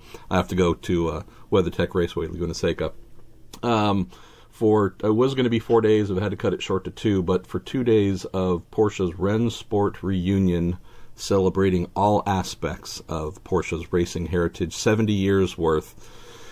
I mentioned this on the Week in Sports Cars podcast yesterday with my friend Graham Goodwin, and I don't want to get too far ahead here because I'm always afraid it's not going to happen. Something's going to blow up or fall through. But if everything goes according to plan, Anders, going to have some really cool footage come Friday evening because with the help of our friends at Porsche Motorsports and Patrick Long, he should be getting about 15 minutes to go out and just play for the first time ever in an IndyCar, driving Teo Fabi's 1990 March Porsche. The beautiful Foster's liveried one. Probably some might have seen it in the IMS museum. It seems to always be in the Indy airport when I fly in or fly out. But yeah, again, crossing every finger that I have that we don't have some sort of issue that makes it impossible. But yeah, we've put in some effort ahead of time to try and make this happen. Thankfully, it looks like it's going to happen. Pat Long, who came up the open wheel ladder, was hoping to be an IndyCar driver. Obviously, was rerouted to sports cars, become one of the greatest sports cars drivers of his generation. Also the only American factory Porsche driver. He's going to get to drive Teo Fabi's March Porsche. And this, to me as well, is kind of cool, knowing, Anders, that Porsche's IndyCar program made its debut in 1987 at Laguna Seca. It came to a conclusion in 1990 at Laguna Seca, and this is going to be the car of the 2 cars that they had entered. But this is essentially, the most high-profile car at the track where it bid farewell 28 years ago, getting to go back out and do some laps with Pat Long, and ahead of IndyCar's return to Laguna Seca next year. So, hoping all these things come together. That's going to make for a pretty awesome Friday at Monterey. Let's jump into our Facebook questions here. John Sable, thanks John, you always send in some great stuff. He says, is there any new progress on IndyCar's aero screen? I hope to have something to offer on that front next week. I did check in this week to see if there was anything new to talk about, because I'd heard that they might be somewhere at a place where there was some news to share, and was told, nope, check back next week. So that will definitely be a topic to discuss in next week's episode. Donald Gowron, Anders, says, are we even close to securing a new title sponsor for IndyCar that would be willing to do a 5-year deal? Haven't heard of anything being close, Donald. I know that it's been a strange off-season, Anders, knowing that we, I guess, right after Portland and then again right after Sonoma, we had to mentally modify our nomenclatures, right? The Mazda Road to Indy. All right, well, now we're calling it the Road to Indy. The Verizon IndyCar. Well, okay, now we're just calling it the IndyCar Series. We're getting ready to drop a new name in front of it. I don't know what it's going to be, Donald, but I haven't heard anything about it being imminent. I will drop a little nugget here, which could be a kids at the pool moment, or it could be something real. Who knows? But I've heard from someone who is pretty darn smart about these things, there might be some renewed interest for a third engine manufacturer, Anders. And I'm not saying that, hey, they're going to be on the grid next year or the year after. I'm not, I wouldn't have any timelines. But I've heard that there's been a manufacturer that is definitely expressing a much higher level of interest than they have previously. And granted, IMSA has 200 auto manufacturers involved, but I can say for sure, of the one that I know that's sniffing around very heavily, they are involved in IMSA. I don't know if they're necessarily involved as a true factory effort, more maybe someone supplying cars that are used in the series than actually there as a big auto brand promoting themselves. But if there's anything positive happening there, that would be great for IndyCar. Let me ask a fantasy question here. Anders Krohn gets to decide which auto manufacturer joins Chevy and Honda. Which one would it be and why? Okay, so I've got 3 brands, and I'll give you a breakdown. One, Toyota, just because they've had such a broad history in IndyCar racing, and I think it'd be a great brand to have back in the sport. The other 2, maybe a little bit more unassuming, but I think 2 brands that could really do with the association with that type of racing. I'd personally love to see either Hyundai or Kia come in, and both of them obviously up-and-coming manufacturers. Both of them kind of, if you look at their positioning as brands, they're both sort of mainstream brands, similar again to Honda and Chevrolet. I think they could play very well in that sandbox, and I think it'd be fascinating to see some of these younger up-and-coming brand kind of try and take on the Hondas and the Chevys. So that would be sort of my dream trio of shortlist manufacturers to come in. Whether there's any reality to that or not, I have no idea. But if I were to put my if I were the one making the decision right now, that those would be the 3 that I would want to bring in. Well, I can't argue with any of those. I think they'd all be awesome. Let's see, where can we go next? Zachary Campbell says, in this insane, silly season, what is the feel-good story that most people have ignored in all of the shuffling? What do you think? Which one jumps out to you, Anders, as the, all right, yeah, that's awesome. My heart's just a-pounding. Feel-good story that's been ignored? The silly season-related stuff, yeah. I feel like we're not even into the silly. I mean, honestly, you've stumped me. I have no idea. Are there any feel-good stories that we've ignored? Well, or maybe deserve a little extra heap of something. I mean, we did have, granted, this is a little bit of an unexpected thing, and I'll try to keep it from wandering down a rabbit hole. So my pal and former racer colleague David Malsher put out a story, I think last Thursday or something like that, about Carlin hoping to run a third car, or interested or confident that they could be able to run a third car. And I'm like, wow, man. Well, first of all, thanks, Malsher. I was really hoping to have a couple of days, a week to at least breathe and, not have to work too hard at the end of the season. But all right, you're on the boil, so I can't really slow down. I was also a little bit frustrated with myself, Anders, because I'd heard about this third car thing at Sonoma, was talking with Trevor, was about to ask him about it, and he and his awesome wife Stephanie walked up, and he said, "Hey, mate, we're going to go for a walk," which I loved, actually. It was right before the IndyCar race. They just wanted to go have a walk and just kind of, see the sights, clear their minds, and take stock of the year they had. And I just thought it was a great moment, and it's also a very Trevor Carlin thing. So I didn't get a chance to ask him about it, but it was no big deal. All right, I'll give him a ring in a week or two, whatever. Well, again, David being good at what he does, didn't wait and put up that story. And I'm like, damn it, Pruett, you don't wait next time. But nonetheless, good on David. So rang Trevor. He was busy last weekend with Donington F3 and whatnot. Finally got back to me on Sunday and said, "Hey, I'm late to the show here, just essentially trying to cover off and do a story of this, same version of that story for Racer, since, I'm following in after David here." And he said, "Well, no worries." He said, the truth is we've got one budget and a half budget. And the fear is some folks think that our 2018 driver lineup is a guaranteed thing. And I mean, look, we know Max Chilton's coming back. His dad is, the primary financier of that IndyCar program and a big part of the Carlin leadership group. So we know Max is coming back. Charlie, on the other hand, we know that at the end of 2017, there was a budget reduction from his sponsors, and that was, frankly, the reason why staying at Chip Ganassi was no longer an option.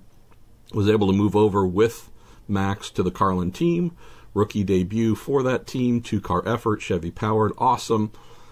Also started hearing, I don't remember whether it was Portland or Sonoma, Anders, that there might be another budget cut in the works. And so, speaking with Trevor and him saying, look, we've got a full budget and then a half budget in play, it kind of lined up with at least what I'd heard rumblings about, that Charlie, might not be as secure to come back at this early stage of the offseason, right? There's plenty of time for him to hopefully find the rest of the budget, but the point being is that Carlin looking for a third car and a third driver thing might have actually been more of a, we're wanting to let the world know that, there's a full-time seat available. And if that could end up being the second car. And, depending on what Charlie does or does not find for budget, could he be in a coin situation where we had, Pietro Fittipaldi lined up for half the season in the 19 car, Zachary Clayman DeMello in the other half, and kind of two guys bringing half a budget situation. Could that be the third car, provided they find a full-time guy to jump into the second car? And then could Charlie be half of that third car and an Ed Jones or someone else the other half? So I don't know if that's feel good or underreported or what, but I would say that the thought of Carlin in year 2 of their IndyCar program, Anders, possibly going to 3 cars, I love the sound of that. Is it everything I thought it was last week? 2 full-time guys carrying over, plus the addition of a full-time third? Maybe not. It might be a change in that second full-time driver, and 2 people, if not more, splitting the third. But however they make up the numbers, if Carlin can get to 3 in only their second year, plus come back with 2 Indy Lights cars, my heart's feeling pretty darn good there. I completely agree, and I've been racking my brain here for any other feel-good stories, but I guess we'll just need to go out on the Twitter and suggest to people that they come up with some good news for us to talk about, right? Well, just because your heart is so negative, you only think of dark, very bad things. All right, let's get to some Anders specific questions here, and you got a couple. You got a lot actually. It's pretty awesome, and I don't know, I'm just going to bounce around. We're making it all about you. Why? Because as we've learned a little while ago, James Hinchcliffe, definitely number 2. Definitely number 2 in the pecking order. Darren Dubois says, Anders, how is the sponsorship hunt for Stephen Wilson's 2019 Indy 500 effort going? And I might even expand that. Are you guys limiting your scope to the Indy 500? Well, that I have no idea what you're talking about. Who? No. Who? Are you talking about that lanky Brit? No, I have to say it's actually probably the best position that that it's ever been in with for Stefan, and no deal is done on any front yet. But all I can say is that it's been progressing a lot more quickly and in a lot more expanded fashion than it has in years past. So obviously I'm biased. I was the best man in his wedding, and I'm his best buddy and everything. But I just feel like whatever comes next year, for Stefan, whether that is Indy 500 or something more, I really think he deserves it, because he has been working his absolute tail off, and so hoping that good things are to come. Still, a long off season to go, but hoping for some good news here in not too long. Well, so that was positively massively vague, wasn't it? I just think you need to find a higher caliber of friend. I mean, that's the only real takeaway I got there. That Wilson guy would is probably be a good idea. Yeah. Garbage, just garbage. Let's see. Let's go to Adam Smith, who's hoping you can share a little bit of history from your homeland. Anders, what is the most memorable interview you've done so far? And also, how much racing is done in Norway? Are there any race circuits domestically in Norway, or do you have to go elsewhere to race? That's an interesting one. Well, racing, when I was growing up, I'm going to Norway first. Racing in Norway was not a very popular thing. Rallying was always very, very big and became massive when Petter Solberg became the world rally champion. But basically, there had only been 2 or 3 Norwegians that had really kind of set a benchmark for open wheel racing or circuit racing in the country before I started climbing the ranks. One of which was Harold Heisman, which ran at Le Mans, also raced a lot in Europe. There was Indy Lights as well. Yeah. Sorry, in the U.S. is what I meant to say, and then Thomas Shee as well was another Norwegian that did Indy Lights as well. So, or the Barber Dodge Pro Series rather. So really, racing was not very well known, and I think because of that, because there's so little culture for it, we probably don't see that many drivers come through the ranks, because there just isn't the culture for it, and because of that, there really isn't the funding to support it. So Norway is all about rally and rallycross, and outside of that, your typical sports like skiing and soccer. But racing, still kind of a little bit in the unknown. And so when I went to America, it was, people were thinking I was absolutely crazy, but obviously here I am some 10 years later. The one interview that sticks in my head, that's the strange, I don't know if it's strangest interview, but the one interview that I specifically still remember in my brain is that on the pre-grid for the Freedom 100 in 2011, my first ever Freedom 100, being interviewed by Michael Young. And I specifically remember him asking me something like, well, are you going to be the crazy guy to make it 3 or 4 wide? And I'm like, oh, no, I would never be that guy. And then 20 minutes later, I was the guy 3 wide on the high side, making passes around the outside and actually being that crazy guy, which worked out really well until I had a fairly sizable crash. But anyway, that's probably the one interview that really sticks out in my head. I can't. My memory is also terrible, so I'm sure there's plenty of others that would have been quite hilarious. He's going 3 wide on pit lane. Oh, yeah, I'm that guy. All right, Andrew C. says, Anders. This is Andrew to Anders. What was the hardest part about adapting to oval? Now, he wrote raving. I love the idea of oval raving. That Absolutely. Sounds like a blast. Oval racing in your road to Indy career after coming from Europe. And how do you help young drivers you work with in adapting to ovals today?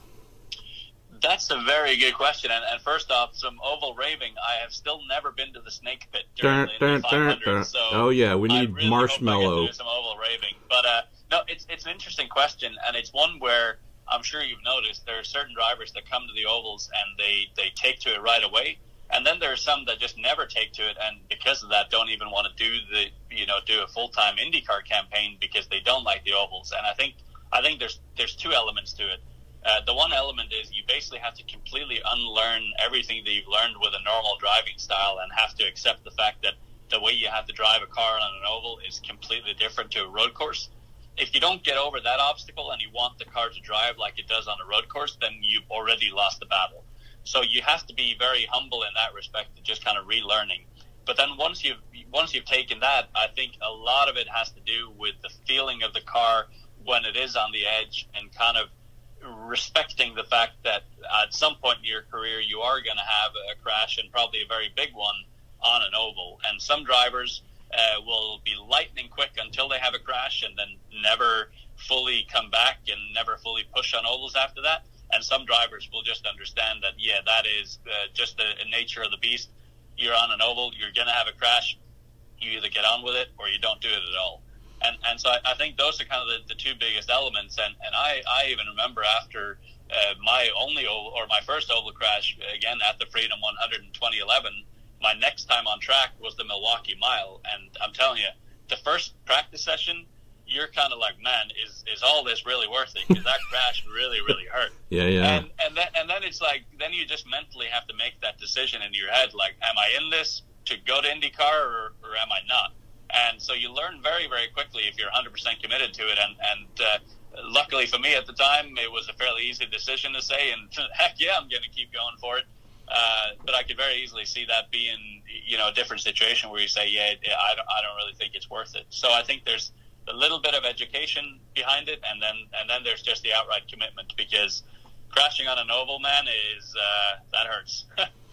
Well, I'm gonna pause here to say something serious, which I don't do all that often here in the podcast, but I love the fact, Anders, that you committed to coming over to America to try and develop your career. Obviously, becoming an IndyCar driver, which was your goal, did not pan out. But in the absence of achieving that, you have made a career and a name as well in the broadcast side, both TV with NBCSN, on the radio side now with IndyCar Radio, on the driver coaching side, development side. You have started a media company of your own.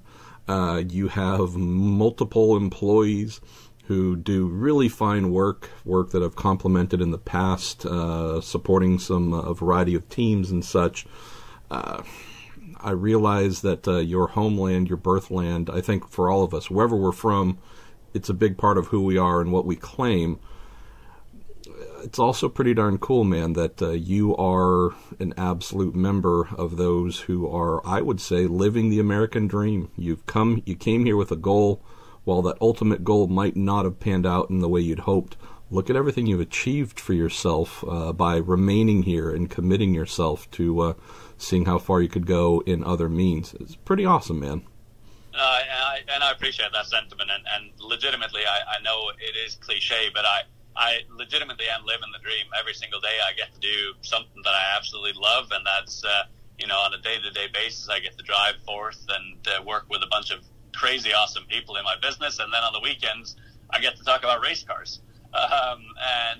So I feel extremely fortunate, and kind of the single biggest thing that sticks in my head is at the beginning of my career I met with I don't know if mental coach is the right phrase, but I met with a mentor that said, if you think you know where you're going to be at in 5 years, you're completely wrong. You're going to be somewhere where you never anticipated.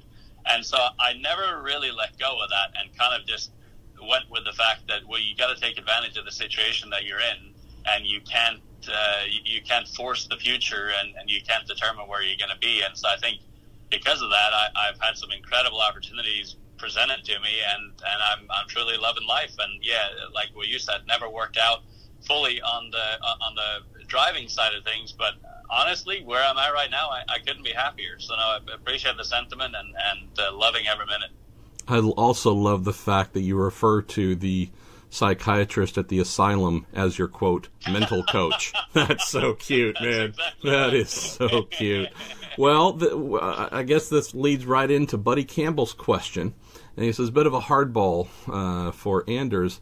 Since being a driver for most of your life, have you come to terms or accepted the fact that full-time driving may not be in your future?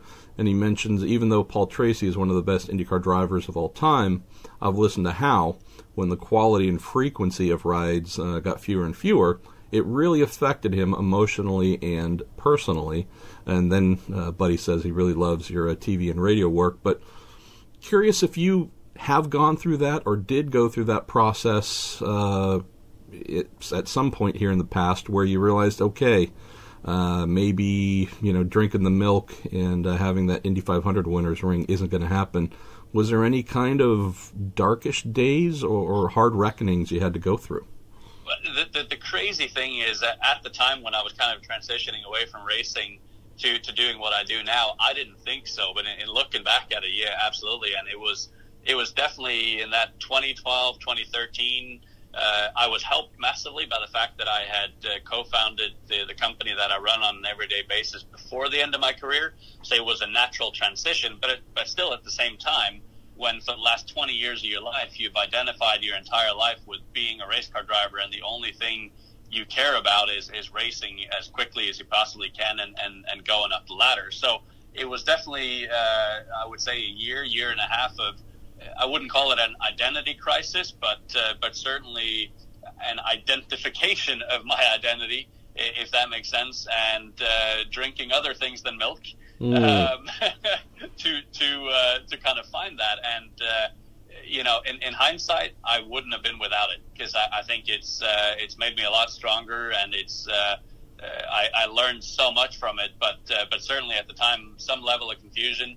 And I think that the biggest thing I feel gratitude for now is the fact that I'm 100% okay with the fact that my racing career as a driver is over, whereas I know there's a lot of other drivers that step out and they feel like they never get over that. And that I certainly have a lot of sympathy for and not envious of that situation for sure.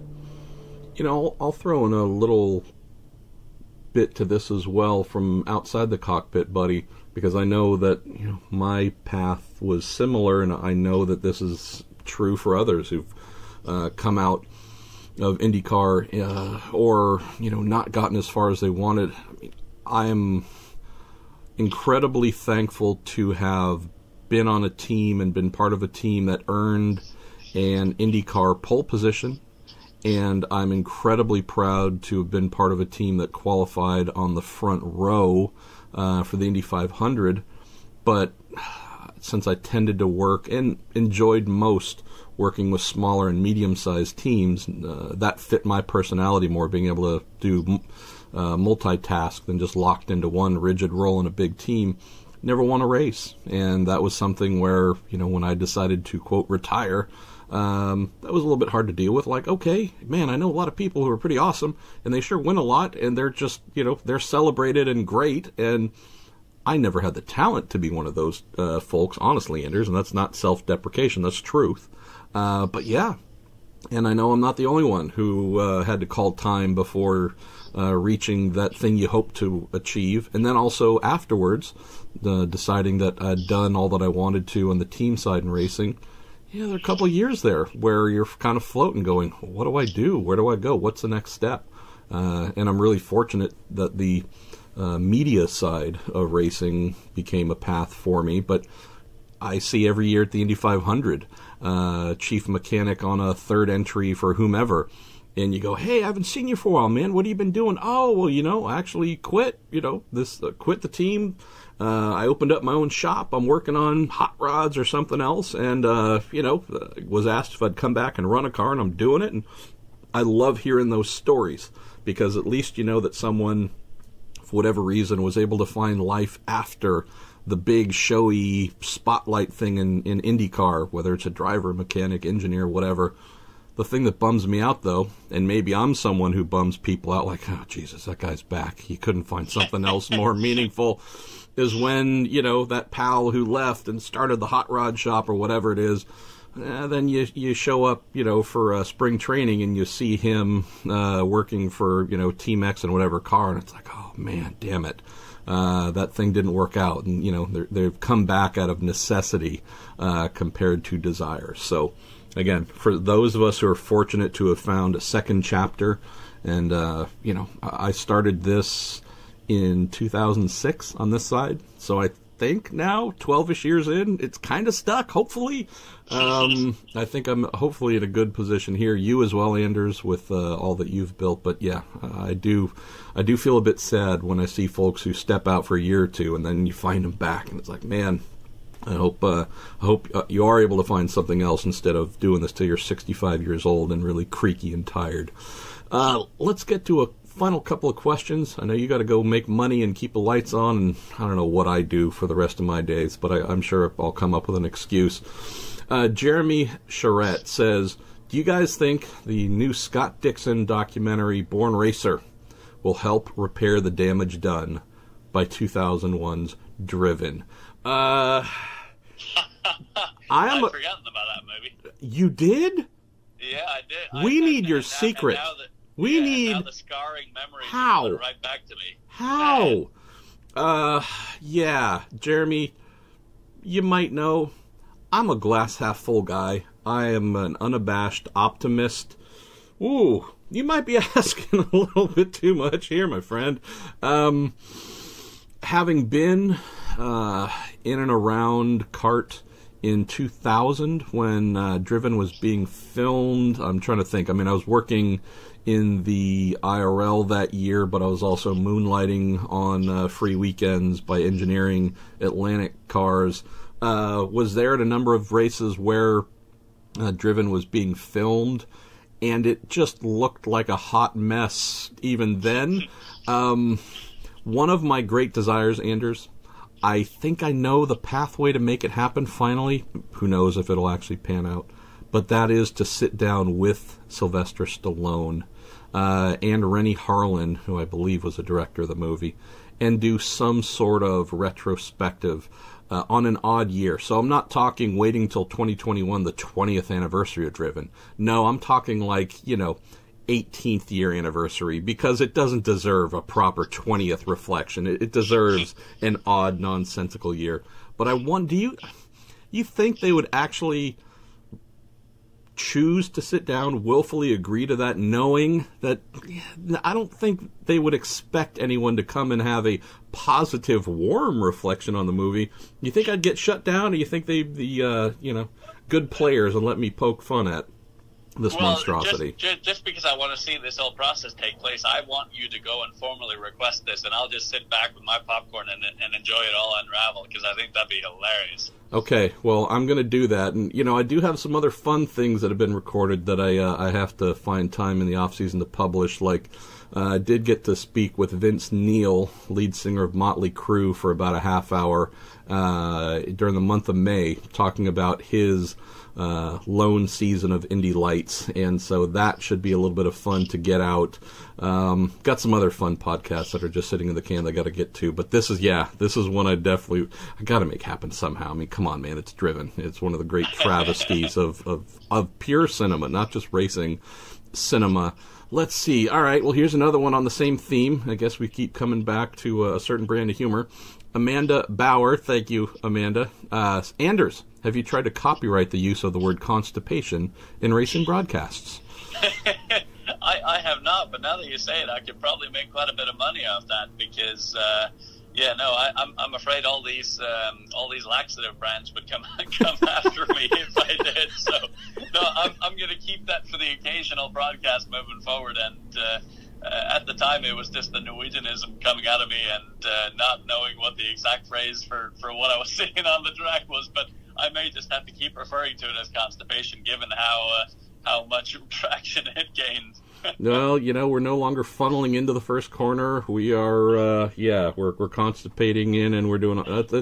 Look, man, that's your brand. Tom Carnegie had. And oh, how reflective it is of me. Oh yes, Tom Carnegie had "It's a New Track Record" and Mario slowing down. Anders Krohn has constipation. Look, we all have our taglines, man. I'm seeing a new line of Coforce T-shirts coming out, by the way. All right, final couple here.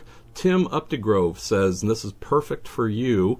It's got two, actually, based on our beloved Road to Indy. Any rumors on who will replace Mazda in the Road to Indy Ladder Series as a sponsor? Will the prize money for the championship winner be similar to 2018? And then asks, with the US F4 being very successful, 30-plus cars, and much cheaper than Road to Indy equivalent, how do we see the new F3 series affecting car counts on the Road to Indy? So I can answer the prize money one real quick. Yes, Tim, Mazda is paying out for all the champions who won in 2018. Will get their subsidized rides in 2019, but that comes to an end after that. IndyCar, I know, is going to continue to pick up the Indy Lights to IndyCar $1.1 million advancement prize going forward, I believe, just period. And I expect to hear news that once we get a little bit into the 2019 season, that the other advancement prizes will be continuing as well into 2020, 2021, and so on. But what about rumors, Anders, on a replacement for Mazda as the title sponsor, and then thoughts about whether it's F4 or F3 possibly detracting from car counts in USF 2000, maybe even Pro Mazda? Yeah, as far as the Mazda thing is concerned, I really haven't heard anything, and I can imagine that they want to be very, very selective with whoever the prospective partner is, and not saying that a title partner would even need to be a car manufacturer. It can be any type of brand, but it certainly needs to align well with the other series partners. It can't be anything that takes away from IndyCar, from the IndyCar paddock, certainly. So it's got to meet a very strict selection criteria, and I think because of that, it's probably a fairly narrow list of potential companies they're working with. So knowing that they kind of have the cushion now until 2020, really, before the Mazda money essentially loses its effect, then they have a little bit of time. So instead of just putting something together short term, I wouldn't be surprised if they take kind of the off season and the better part of next year to truly define what the need is and who they want to align with, and then potentially announce something next year. So I at the moment haven't heard that there'll be anything imminent coming out. And to your F4 and F3 question, very, very good question indeed. I think as it pertains to F4, I see that more of a funnel to the road to Indy than anything else. Yep. Because if you look at the relative speed of the car and the fact that they don't go to any of the IndyCar tracks, I see it as a great initial step out of karts. If you either aren't experienced enough or haven't had or don't have sufficient funding to make the leap straight into USF 2000. So I really just see F4 as sort of the pre-step to USF 2000. So I don't really see there being any conflict there. But with F3, it's a bit of an interesting one because I could very easily see someone looking at the F3 and saying, well, I don't necessarily see my career in IndyCar, so maybe I'm just going to do the F3 and then segue into some sports car racing. But, at this point in time, I don't think it's established itself well enough to truly be a competitor against either USF 2000 or Pro Mazda, and I think so. It to some extent, it could go back to the days of when Pro Mazda and Atlantic was clearly the bigger of the two series, but at the same time, there were people kind of taking the slightly different path. Some would go to Pro Mazda, then to Indy Lights. Some would go Atlantic, and then to Indy Lights. So I think it could end up being a very similar thing to that, and the biggest thing that we hope is that it doesn't take away from the overall pool of drivers that could go into the road to Indy or F3 for that matter. So F4, not worried. F3, TBD, could potentially be something that takes away from the road to Indy, but not established enough at the moment. Only concern I have here, Anders, is if they're going to be competing paths to IndyCar, you want to see both succeeding. And having grown up, I mean, as I've said a million times, my first job in motor racing and pro racing was in the SCCA Pro Super V Series in the mid-1980s, and that was, granted, SCCA also sanctioned the Formula Atlantic Series too, but those were two different cars, similar but different. The Atlantic, bigger tires, more power, just fearsome, more downforce, you name it. Super V, obviously less of everything I just mentioned, but there were super strong drivers choosing both. And so you would have some over here, some over there. Oftentimes they would kind of land at Indy Lights once that was established in '86, or back then it was called the ARS. And so you did have, very devoted Super V drivers and teams, very devoted Atlantic teams. Both were thriving. Cool, it worked. And I realize that now F3 is not equitable to what we have in Indy Lights, but we're coming off a season where, as you and I know, there weren't enough Indy Lights cars. There were, 6, 7 at most rounds. And again, I realize that we're not talking a direct like-for-like choice, but while the F3 series, US F3 series, was just launched, we're talking about debuting with 4 cars on track, brother. 5 cars. I think we might have gotten up to 6 last weekend. Yeah, the F3 thing could be a thing, but as long as it has fairly low subscription, I would hope it does not take away from the Road to Indy, because we're not talking about one series and the other series both thriving and you can all meet up at a higher level. It's, I wouldn't say any level of anything, Road to Indy or the SCCA with its formula cars. We're not complaining about an excess of cars at any level. Some are healthier than others, but we're not talking about, oh my God, how can we fit them all into the paddock? So no, true. I just don't like the fact that we don't have enough success to warrant there being 2 paths, and hope that doesn't actually destabilize things instead of strengthen things. So, maybe a pretty obvious thing to say, but that's what is going on in my little brain. All right, I'm going to pick a couple more, and then we are going to say farewell. Let's see. Jordan Darwin says, given that Jay Howard has been SPM's 3rd IndyCar driver at the Indy 500 for a few years, why would he not get the call to fill in the number 6 Robert Wickens entry after he was injured? Interesting question, Jordan. Couple things to think about here. I know that SPM was really wanting to focus on just 2 cars at the 500 this year. There was a bit of a budget shortfall on the number 6 entry that was unexpected, and I know that having a 3rd car at the 500 really helped. Not saying it solved all the problems, but I know that it helped. I'm not saying that Jay Howard would not be a perfect candidate to consider for the number 6 car after Robert was unable to complete the season, but I would not necessarily look at Jay as someone that the team views as their 3rd driver, someone who's waiting in the wings to perform. Jay also has a business. He runs racing teams of his own, driver development, etc. I think being able to find someone like a Carlos Munoz who was able to bring money, which Sam Schmidt was rather forthright about, hey, we got some big crash bills to try and cover here, and anything we can get from a driver to help there is definitely going to be a benefit for us. I think there are a couple things to consider here as to why Jay would not have been first in line. Who knows? Jay might have been able to bring more funding from the One Cure folks or some of the folks that supported his Indy 500 effort, but I just wouldn't necessarily slot Jay into someone that within the team is thought of as our go-to guy to fill in whenever there's a need. So no disrespect to Jay, just I don't think that's how he's viewed. Yeah, and I wouldn't disagree with that, and also add to the fact that he hasn't driven on a road course really, in how many years, 8, 9 years, something like that. So I think it was, for a short-term solution, I don't think he could have been slotted in there, and been competitive, whereas Carlos Munoz had only been out of the car for 11 months. So I think that was probably the number one evaluation that they made, is who can we get that is relatively recent to bring into the picture to contribute right away. Absolutely. Let's see, where can we go next?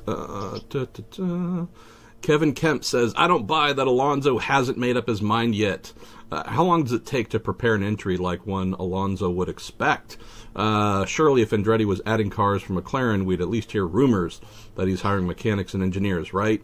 Kev, it's funny you mentioned that, because heading into Formula One's summer break, he mentioned that he was going to take that time during the break to decide what he wanted to do in 2019 and then announce it.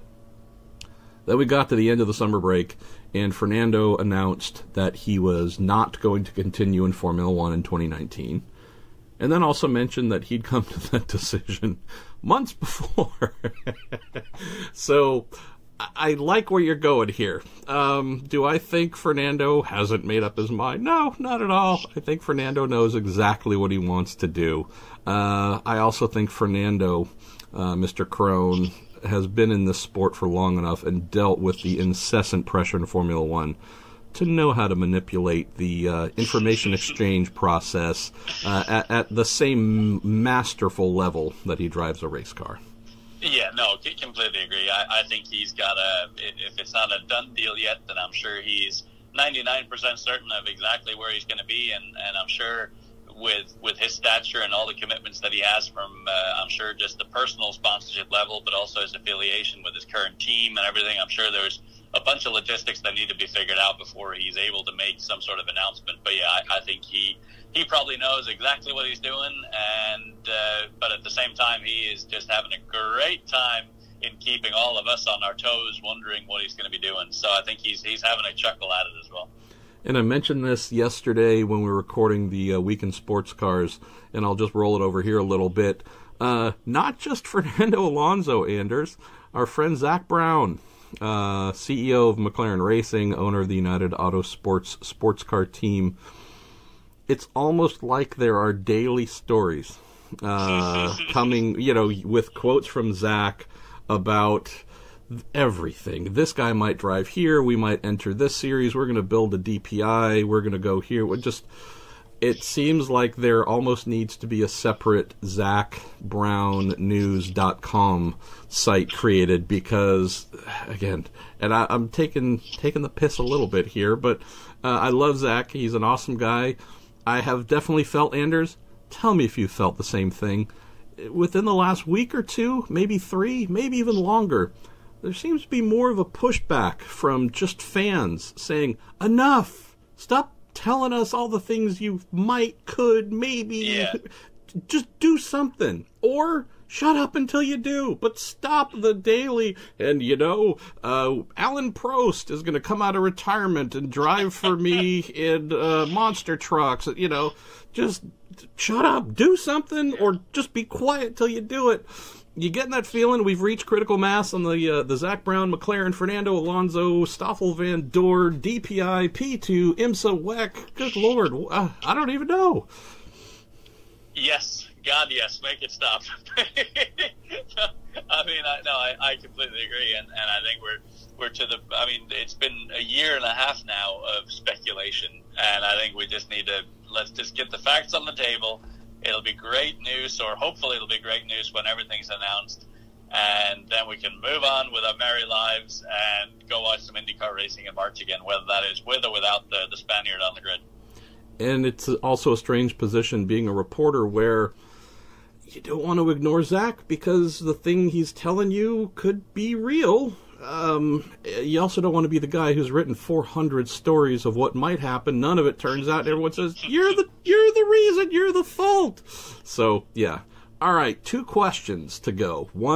Another one from John Sable, and I love this. Tell me about this, because you know a thing or two about branding, ID, presentation. John says, is every 16-year-old kid having a, quote, initials logo the worst new trend of racing in 2018 or the worst new trend of 2018 period? How about you win something like, I don't know, an IndyCar championship before you brand yourself for your tens of fans?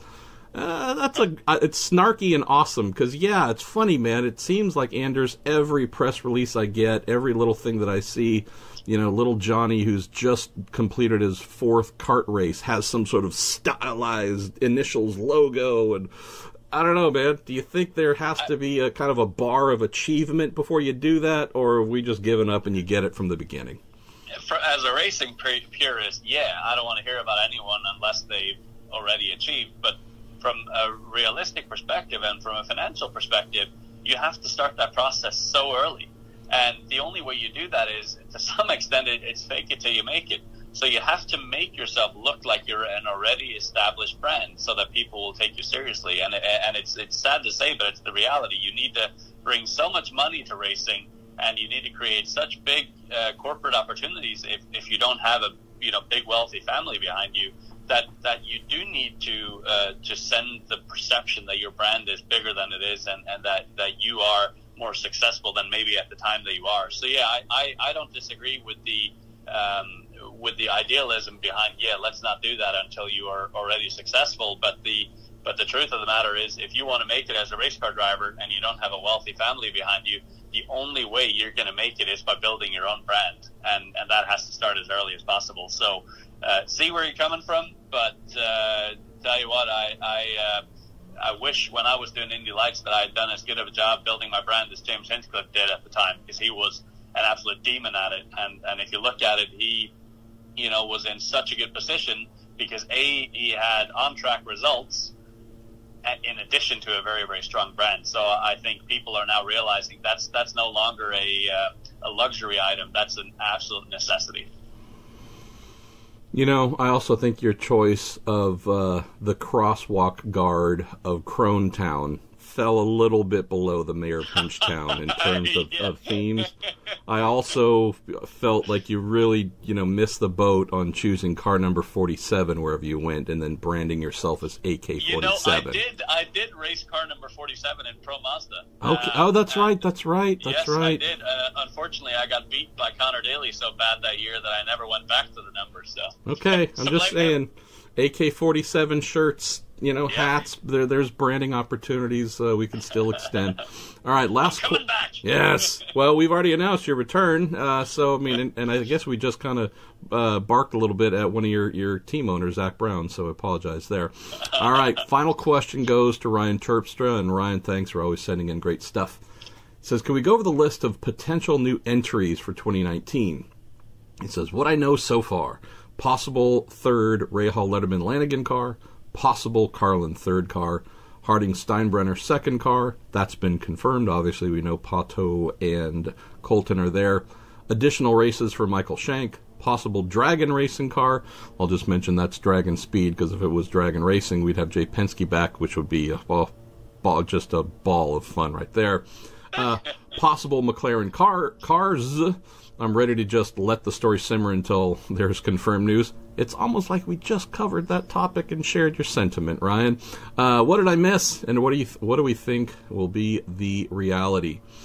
Let's start with the RLL third car, Anders. I know that in my most recent conversation with Bob Rahal, he's always confident they're going to have an extra car, but he seems even more confident about this happening. I've heard about at least one staffing addition there. Haven't been able to find out if that's for a third car or for Graham or Taku, but any feelings from you as to whether this third RLL car might be more real than conversation when we get to 2019?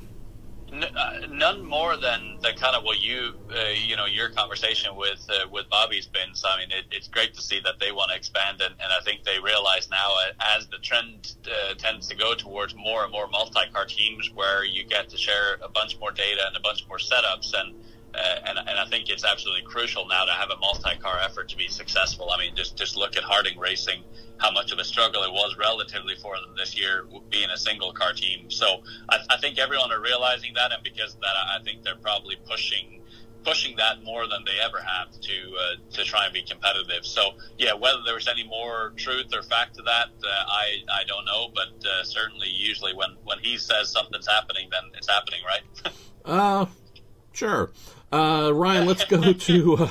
we already covered off a lot about the third Carlin car. I would just add to that the difficulty I see at this early stage, September 26th, is a fully budgeted second driver. I don't know of any in IndyCar right now, or that have been on the grid in and around, that are walking around shopping a full budget to step right into that car.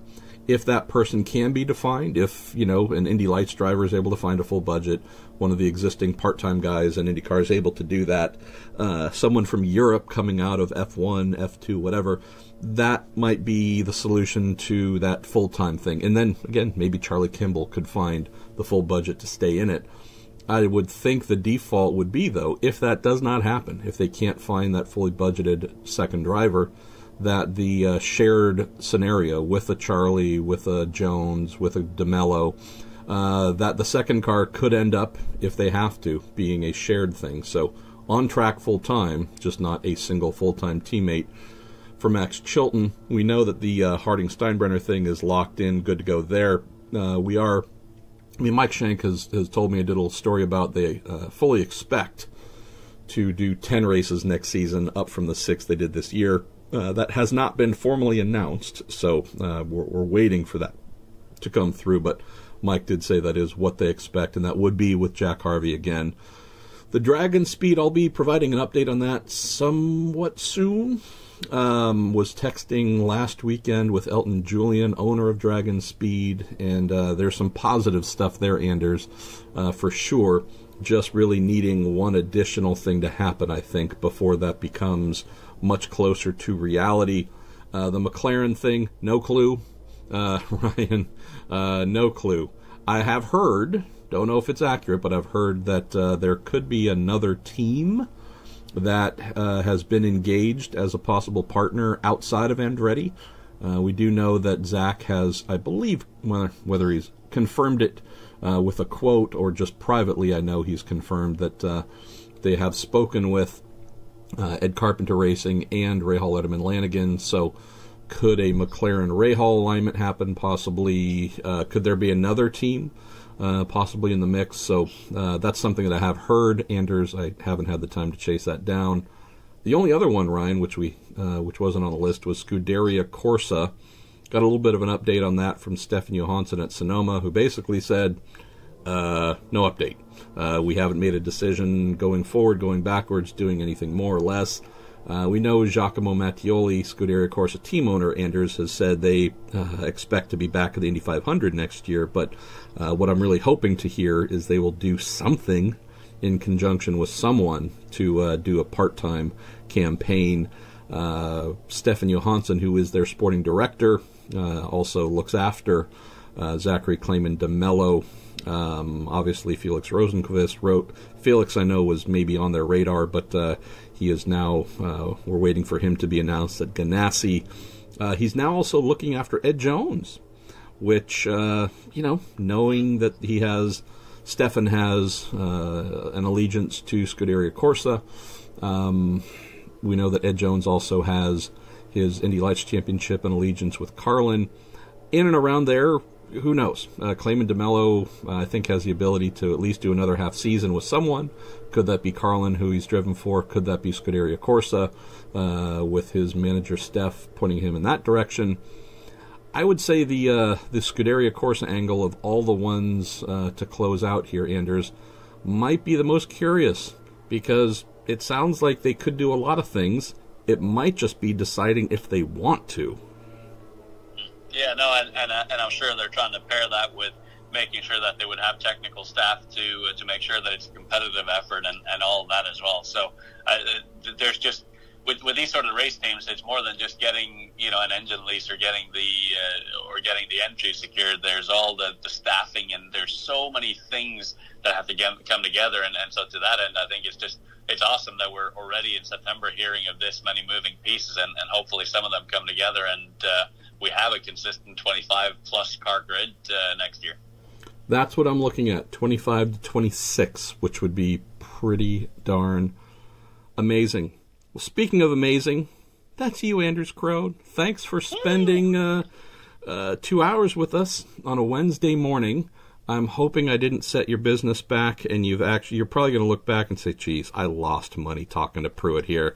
There's so many deals to get done. You need to go get fitted for your new suit, your driver's suit, get your IndyCar physical done for the new team. Yep. So I apologize for taking you away from more important things, but kidding aside, thanks as always, my friend. Among many things that I appreciate about you, I appreciate the fact that when you do have the time, you're always willing to share it with me and with us, and to lend some really strong and quality insights on our beloved world of open-wheel racing in North America. No, I appreciate the opportunity. It's been great, and I'm just blown away by all the great questions, and I know we didn't get to cover all of them, but it was it's just great to see how people are so engaged with you and the podcast. So honored to be here. Look forward to being back at some point in the near future, and now I'll just go file for bankruptcy. Yes! Hey, thanks again, everybody, for your great questions, as Anders mentioned. We'll be back next week with more. I might have... this isn't a tease. This is not a tease. This is just sharing something real. I might have a bit of a personal announcement next week that will... that could shape a lot of what I do for the rest of the year, might influence podcasts timing, how many I can put up and when. So we'll have definitive answers on that for you next week. If so, that will actually lead off the podcast, and we'll just have a rather honest discussion with you all about some developments happening in the Pruett family world here. But all that stuff aside, thank you, Anders, for your time. Thank you to our friends at Cooper Tires for supporting all that we do on the Marshall Pruett podcast. Mr. Hinchcliffe, you wrote a think piece that went up today on Racer.com that hits close to home for me, and I can tell you that the amount of calls and texts that I have received, not from drivers, talking about the need for drivers to have more security, both employment-wise, insurance-wise, salary-wise, but especially from crew members, over-the-wall pit crew members saying, hey, you know, we feel the same way. We're not complaining, but we are saying that compared to some of the other top-line sports, boy, there are few too many of us on the either the financial ragged edge, or all it takes is one bad accident, getting hit by a car during a pit stop, getting run over, or as a driver having a bad crash, and your financial world can crumble, your life security can crumble. What inspired you to write this? And what have you heard in terms of feedback, positive or negative, in the hours since it's gone up? Well, you know, I mean, it's a conversation that's been, you know, on the lips of guys in sport for a long time, and it was actually prompted by somebody who heard me talk about it in my podcast with Alex. You know, it came up in conversation a few episodes ago, and it was kind of brought to my attention and said, hey, why don't we make a story on this? And, you know, while I understand and appreciate this is not an overnight thing, and certainly garnered a little more attention than I was expecting it to, but, you know, I think it's time to seriously start that conversation. You know, the piece itself, a little bit inadvertently came off probably maybe a little harsher than I meant it, just because, you know, it's a passionate subject. It's an emotional subject for sure. You know, the one thing I want to make very clear is that, you know, I never thought of this as an us versus them kind of thing. You know, it's in no way trying to put down what the series has done. You know, the series does have some insurance for the drivers. The series, as I said, has been very open to certain programs to talk about taking care of drivers after their retirement. We have some tremendous champions between, you know, Mark Miles and Jay Fry and the whole team over there at 16 at Georgetown. I think we're all very much on the same page and would like to ultimately achieve the same goals. And thinking about that, one of the topics you mentioned, of the couple of great topics you mentioned, one was we do have some drivers that we know are driving for free. We do know that some might be doing it for a slim amount of prize money, knowing that the way the leader circle is structured, that's really a team-based payment. It was originally, the concept for leader circle came from a situation back in the day where there were a handful of IRL teams that were doing all the winning and finishing up front, and therefore taking home the majority of the prize money. And yet you still had some of the smaller teams, midfield teams, saying, hey, we're showing up, putting on the same show. We're smaller and not as capable of knocking off these big teams, but we go into every race knowing that we're getting, you know, one of the smallest slices of the pie, yet we feel like we should be treated with the same level of importance. And so rather than doling out that prize money as it was, the IRL said, okay, well, we're going to come up with this new program, essentially equalize things. If you sign up for the full season, you'll all get, and the numbers changed a little bit, obviously, over the years, but let's just say a round number of $1 million per year, and it's essentially guaranteed prize money if you opt in to become a full-time entrant. That's great, but again, the dynamic shifted from, hey, let's go back in time. James Hinchcliffe won the 2002 IRL race at Kentucky, and here's the big cartoon-sized check you're holding up on the podium, and it has your name on it. Well, now they're under the leader circle convention. That goes to the teams. The teams sign up for that. That's not drivers signing up for $1 million a year or whatever it might be. And so we have this dynamic where, okay, in some cases there might be a small amount of prize money that folks can pick up. But there's some folks who, again, are maybe hoping that small sliver. Or maybe they have some personal sponsors they're bringing to a team to make the seat happen. And maybe they get a whatever modest cut from that. But that's a lot different than those who are maybe in that elite position of having multi-year contracts, being paid a handsome sum, who can pay for their own health care, sock money away in savings accounts and such. What is it about that scenario, maybe that you might even know from personal experience, James, you're like, okay, there's some smaller percentage living high on the hog, but there's also an equal, if not greater percentage who are really, you would feel bad for them if you saw their tax forms at the end of the year, because the numbers aren't as big as we might assume that they are. Yeah, and ultimately that's life. That's not in general the scenario. That's an understandable and fair, and that's how it works in a quote unquote free market, and I get that.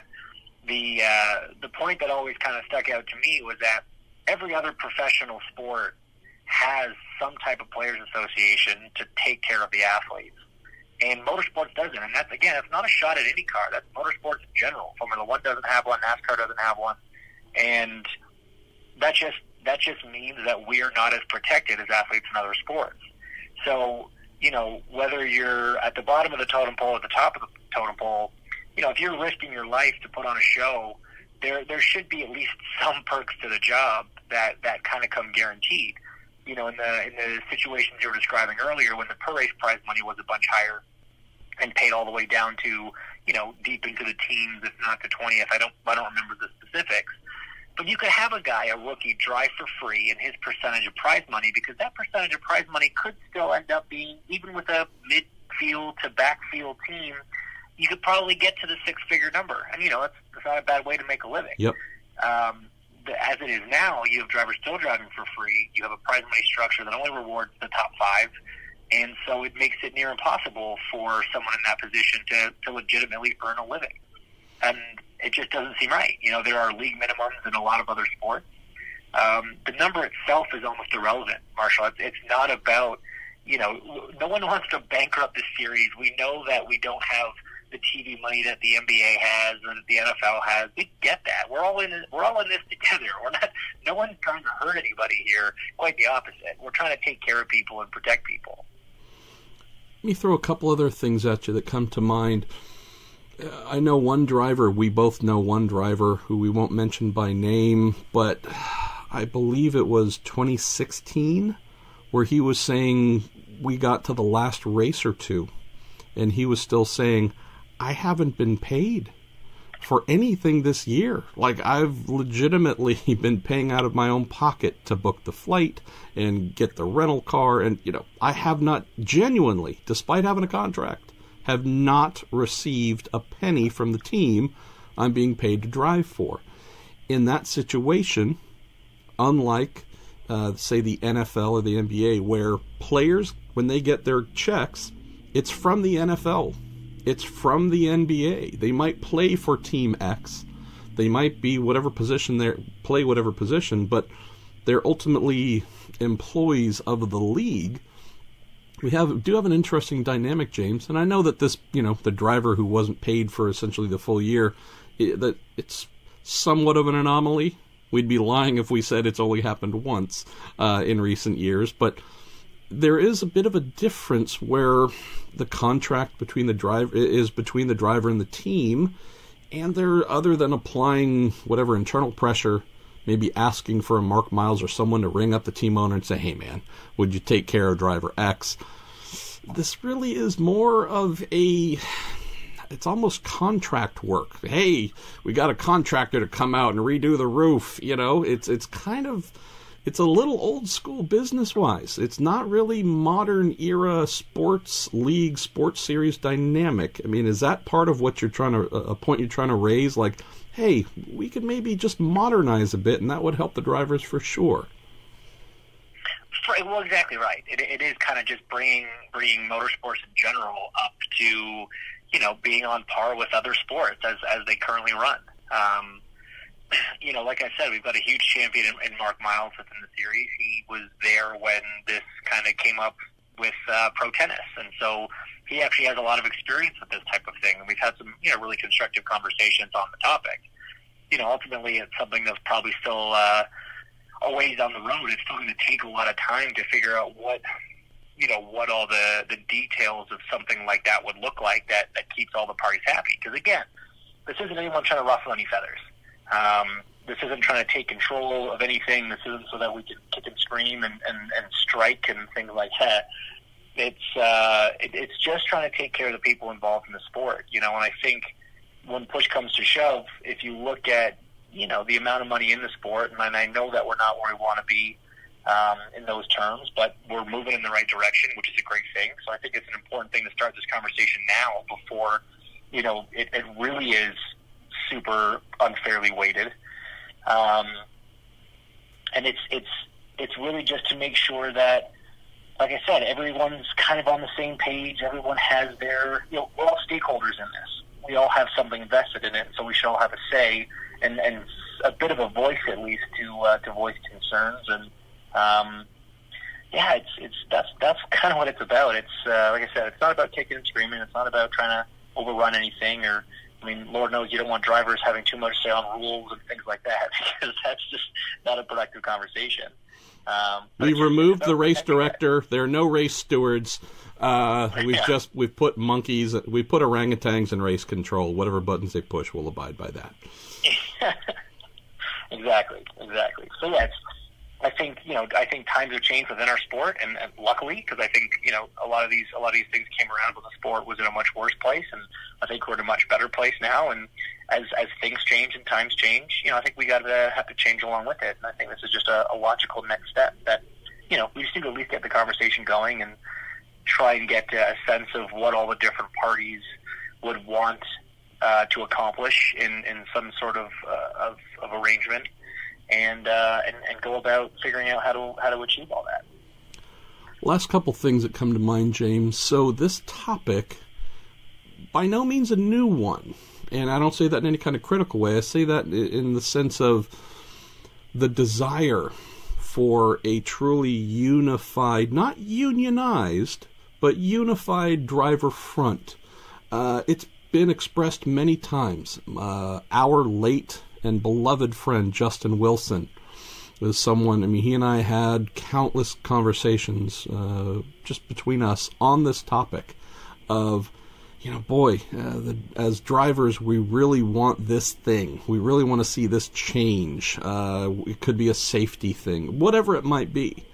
But these people, there are some drivers, and mind you, this is going back a few years, so it's not necessarily fully representative of the 2018 IndyCar driver lineup, but there are some real lions in the room or by email on this topic. And then there are some others who, as you alluded to in your article, then you have some folks who are like, hey, do not rock the boat, don't want to make any waves. Fear, I'll get fired if I come out, if I'm seen, saying this thing or standing up supporting that thing. It seems like, for those who have those coveted 5-year, 10-year, permanent lifetime contracts, all kinds of guaranteed money, those folks might be a little more willing to step up, put their name out, put their neck out for a cause. Then you have some of the others who are not standing on that kind of firm ground, who over the years traditionally been the ones to say, you will pump the brakes, or if you want to, fine, but don't put my name on it, because if this gets back to my team owner, I'm out of work. That almost seems like, I don't want to say a starting point, James, but do you think you have to have a truly united driver front to then present that front to IndyCar to call for some of these changes and standardizations in favor of the drivers group? Or do you think it could go forward with just X amount of really mobilized and energized folks, maybe speaking on behalf of some who don't really want their name mentioned or associated? I mean, that's a tough one to answer without all the guys in the room right now, but every conversation I've ever been a part of where this topic came up, it was a unanimous front, in terms of the desire to have a system like this in place. It was then pretty wavered on who'd be willing to actually go talk to their bosses about it. But I think, I think if there was some sort of impartial third party that could, mediate discussions and get the ball rolling, that kind of takes the pressure off us having to maybe go against what other series management or team management might want. But that's all part of the process, really. I don't think that there are any drivers in the room that wouldn't support, being in a situation where you're kind of taken care of a little better. I just don't understand why anybody wouldn't want something like that. But again, this is me spouting off my ideas and things that, I've talked about with people over the past. I certainly don't want anyone to think that we're far down the road in this and we're already, making waves and shaking trees and knocking down doors and trying to stir something up. These are my ideas. These are ideas that I've shared with other people, that other people have shared with me, and I think it's enough to at least get a conversation started. Last thing or two that comes to mind, and you'll have to tell me if right or wrong path here. You obviously went through hell at Indy in 2015, got hurt badly through no fault of your own. It was a mechanical failure. It wasn't even, I would say it's not even the team's fault. The part that broke, while being a high mileage part, was rated for high mileage. So it was a very bad situation, but you all of a sudden are in the hospital, mounting bills, racing for the rest of the season was off the plate for you. Obviously had your dear friend and someone we all love, Robert Wickens, go through his own hell.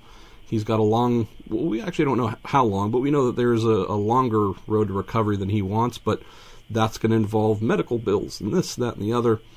One of the things you closed on or wrote about here was the insurance side. Can you just share some insights about this for IndyCar fans who might not know that there are, in some areas where IndyCar is involved and there's X amount of insurance that can kick in to help, but then there's also the going to, say, a John Gore's line, for example, I think might be one of the better known folks that does driver insurance, and for those who can afford it, who pay for personal insurance in case of an accident. What's available, I guess, at the basic level to an IndyCar driver in case of an accident? And then what do you think finance-wise, if you're having to come out of pocket, some drivers might look at spending per year just on the personal side? And I don't want to get too deep into your pocket, but just help paint a picture for fans who don't realize that we're IndyCar drivers. Everything's given to us for free, and we've got full coverage on everything that could ever possibly happen. It's not necessarily the case.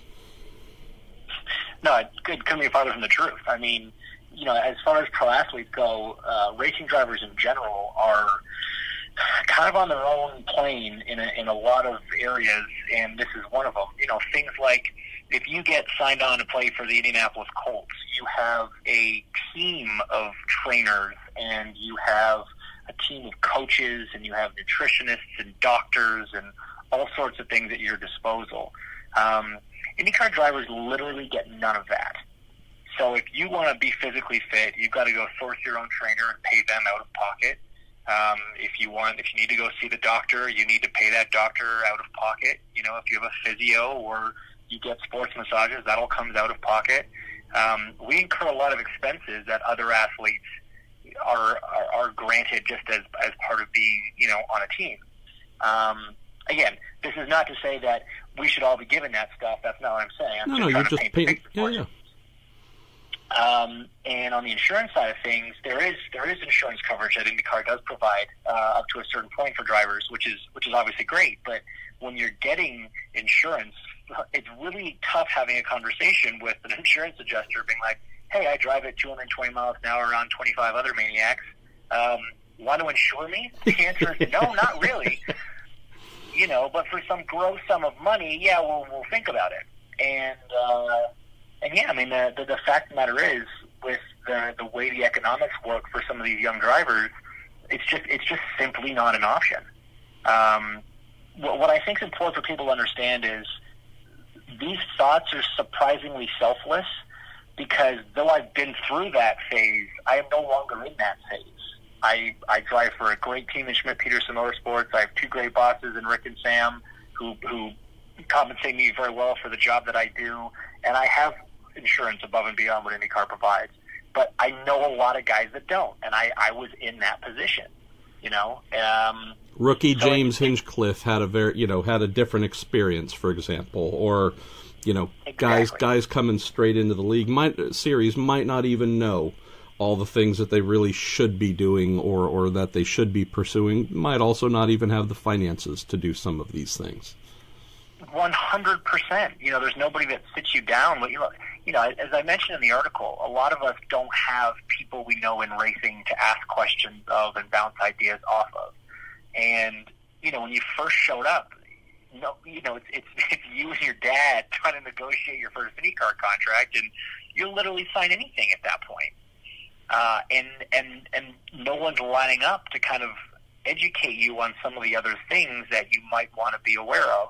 One of them obviously being something like the insurance route. So, part of the plan that, and again, this topic's been a popular one for the drivers over the years that I've been involved. Even if it's we go to a company, doesn't matter which one, and present them with a situation where you're like, look, we've got 24 full season drivers, so we're going to have another 9 that run the Indianapolis 500 for just a month. What deal can you give us if we come at you as a group with a big, lump sum of cash kind of thing? I would like to think we could get something, a little more competitive and a little more palatable, and just something more attainable for drivers that, aren't making tons and tons of money going IndyCar racing. And what I'm about to say might have our friends Mark Miles, Jay Fry, and so on, some of them shaking their heads saying, come on, Pruett, we are already maxed out trying to do the things we're doing. But everything you've mentioned so far, at least as it's landed with me, James, falls in the category of, boy, wouldn't this make the IndyCar series better if these things were formalized, implemented, created as almost tick-the-box type things for those either newcomers to the series or those who've been there for a good while. But instead of these being things, hey, some sort of minimum salary, insurance options that are there, contract negotiation assistance, resources, it sounds to me like these are things that, were they items that were established within the league, within the series, as standard items to offer, that the series then takes a step up or even more steps up in stature, because it can say, we're less of this weird rogue non-stick and ball sports thing. If we have a rookie symposium, just like the NFL and NBA all happen to do, hey, don't invest your money in car washes. Hey, your best friend from high school, probably, who's stoned half the time, probably isn't the best one to trust your money to. And, try and lease a car your first year. Don't buy that Lamborghini Gallardo Huracan, whatever. Just some of the real basics that get mentioned. But hey, what if that was a standard part? We know that obviously at the beginning of every year there's IndyCar's meetings with all drivers meetings where a lot of things take place, but something specific there. What if IndyCar / Indianapolis Motor Speedway, bedrocks of the state, were to go out and shop on behalf of its drivers? Some sort of favorable annual insurance rate that drivers could then opt into. I know I'm probably overstating the obvious here, but while I appreciate the fact that you and many of the other drivers are or would be motivated to try and seek these things out on your own, maybe a bigger part of me says, boy, I'd love to hear you guys working with the series wanting to work with you to make these actual brick-and-mortar pieces of the series so that long after you've retired and become a sports car ace or started Hinchcliffe Motorsports to spend all of your savings, these standard things are not subjected to who comes and goes from the driver ranks, but boy, these are just, it's a part of IndyCar. That's the thing. 100%. I don't think anybody would want to do it without IndyCar's support and buy-in and do it together as a team. It's like I've been saying from the beginning, it's not us versus them. This is something that I think needs to be done together. And the scenario you just described is a perfect example. We go do that again, just using insurance as the case study for this conversation. The series is all in agreement with the drivers, and they're all in agreement. And we go to somebody, and here's the favorable rate. And guess what? As part of that, the series can mandate that every car has to run a little insurance company X sticker on the side pod down by the corner, and so they're actually getting some value from it as well. We have solutions. And again, I want to emphasize that the series does do a lot. They really, really Completely. do, and they've done more and more the last few years. But that doesn't mean that we're doing everything we can, and that's all I really want to do. Is just because you're doing something well doesn't mean you can't do something better. I'm an athlete. This is exactly how I live my entire life. Just because you can drive a car okay doesn't mean you're driving the car the best. You got to find a way to make you better than the other guys. You got to push yourself. You got to always be improving. And this is an area that's been pretty stagnant for a while. And I think with the state of the sport at the moment, in a good spot and trending upward and all those things, and the right people, I think, in the right places where they need to be to try and make some of this stuff actually come to fruition, I think the timing is just really good to try and just do better, just be better. I'm going to roll in one final point, then ask a last question and let you go, brother. I'll just circle back here to, I know that we've spoken and used case studies or examples of drivers, but I also really love the idea of this not being exclusive to drivers, this being something that for any subcontractor in IndyCar, for those who maybe aren't direct employees and cannot get direct health benefits through the team they work for. And there are a lot of folks who get, instead of W-2s at the end of the year, they get their 1099 tax forms. I love the idea of this not just being, hey, insurance company, there could be 15 or 20 drivers who might want to buy into whatever, life insurance, health insurance. This could be 100 or more if we include mechanics, truck drivers, engineers, you name it, managers, whomever is in a position of needing such a thing. I know just anecdotally, late in the 90s, for example, with the IndyCar, whether it was CART or the IRL teams that I worked with, it was all 1099 stuff. And through a friend who owned a shop at Sears Point, who I worked for during the off season to try and gain a little bit of money between IndyCar seasons, there was a client there whose spec racer Ford I prepped, who also was an insurance man. So through this really strange, 6 degrees kind of scenario, I happened to know someone who could sell me health insurance. And he gave me a smoking deal, James. And at least in 98, 99, 2000, it still represented about 35%, I believe, of my monthly take-home. And that was just to have good health care, not great, but 35% to me, it's not that far away from 50. That's a lot of money. And I just think about how fortunate I was to be able to do that. And then I think about some of the mechanics who, especially the ones going over the wall, who get, clipped by this car, who just tweak their elbow trying to change a tire, whatever it is, who have all manner of injuries that might go unreported or, undiagnosed, unresolved. I like the idea of working with IndyCar to say, hey, big organization that is respected and more than 100 years old, how can we use our collective love for the sport, our pretty serious brain power, and financial influence to make things better for all of those who need some help or could be on the margins a little bit, from drivers on down to all the great folks who help strap you into your car, to hand you water during a pit stop, or you name it.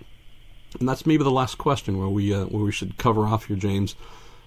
Where do you go from here? What do you see, or what do you think maybe the drivers group sees as next steps? You've kind of raised a great talking point, a much needed talking point.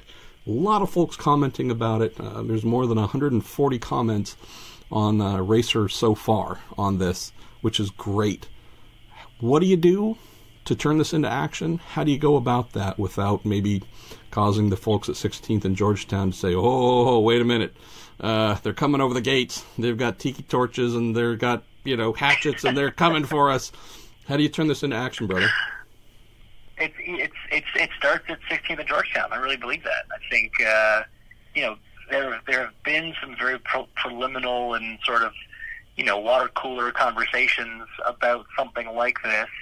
And, now that we're into the off season and everyone's got a little bit of time to think, and, the schedule's done and the TV contract's done, maybe there's time to squeeze this into the schedule and start the conversation. And like I said, it starts with outlining what the goals are for all the parties involved, and then trying to find solutions to achieve all those goals. And it's like I say, it starts there. It starts also with the drivers all coming together and agreeing that this is what everybody wants, and what we want to fight for moving forward, and kind of go from there. So it's a slow burn. I know that. There's a lot of people. The thing is, everybody has a day job still. So this is, we have nobody on staff that can dedicate a ton of time to doing this right off the bat. So it's all going to have to be done as a bit of a side project until we have a bit clear idea of what we're really trying to do and how we're really going about doing it. But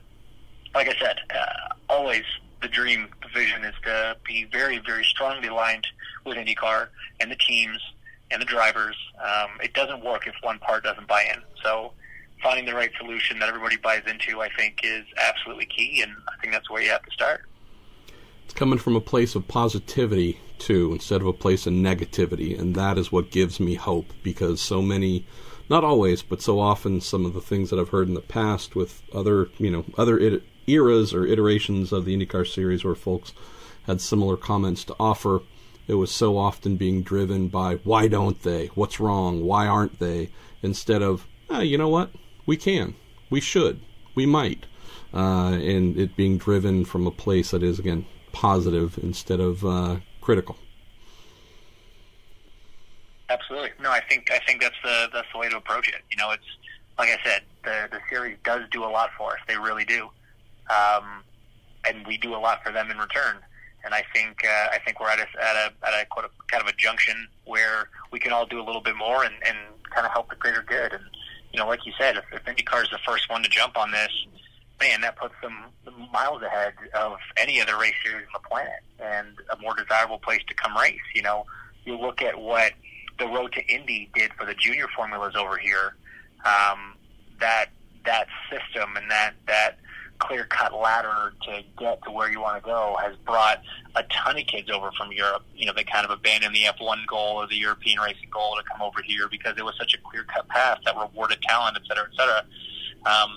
This is same kind of vein. If IndyCar was the first professional racing organization to kind of put a system like this in place, I think it hopefully would kind of pave the way for others to follow suit. Absolutely. And I just had a great idea, which I'm sure will be adopted.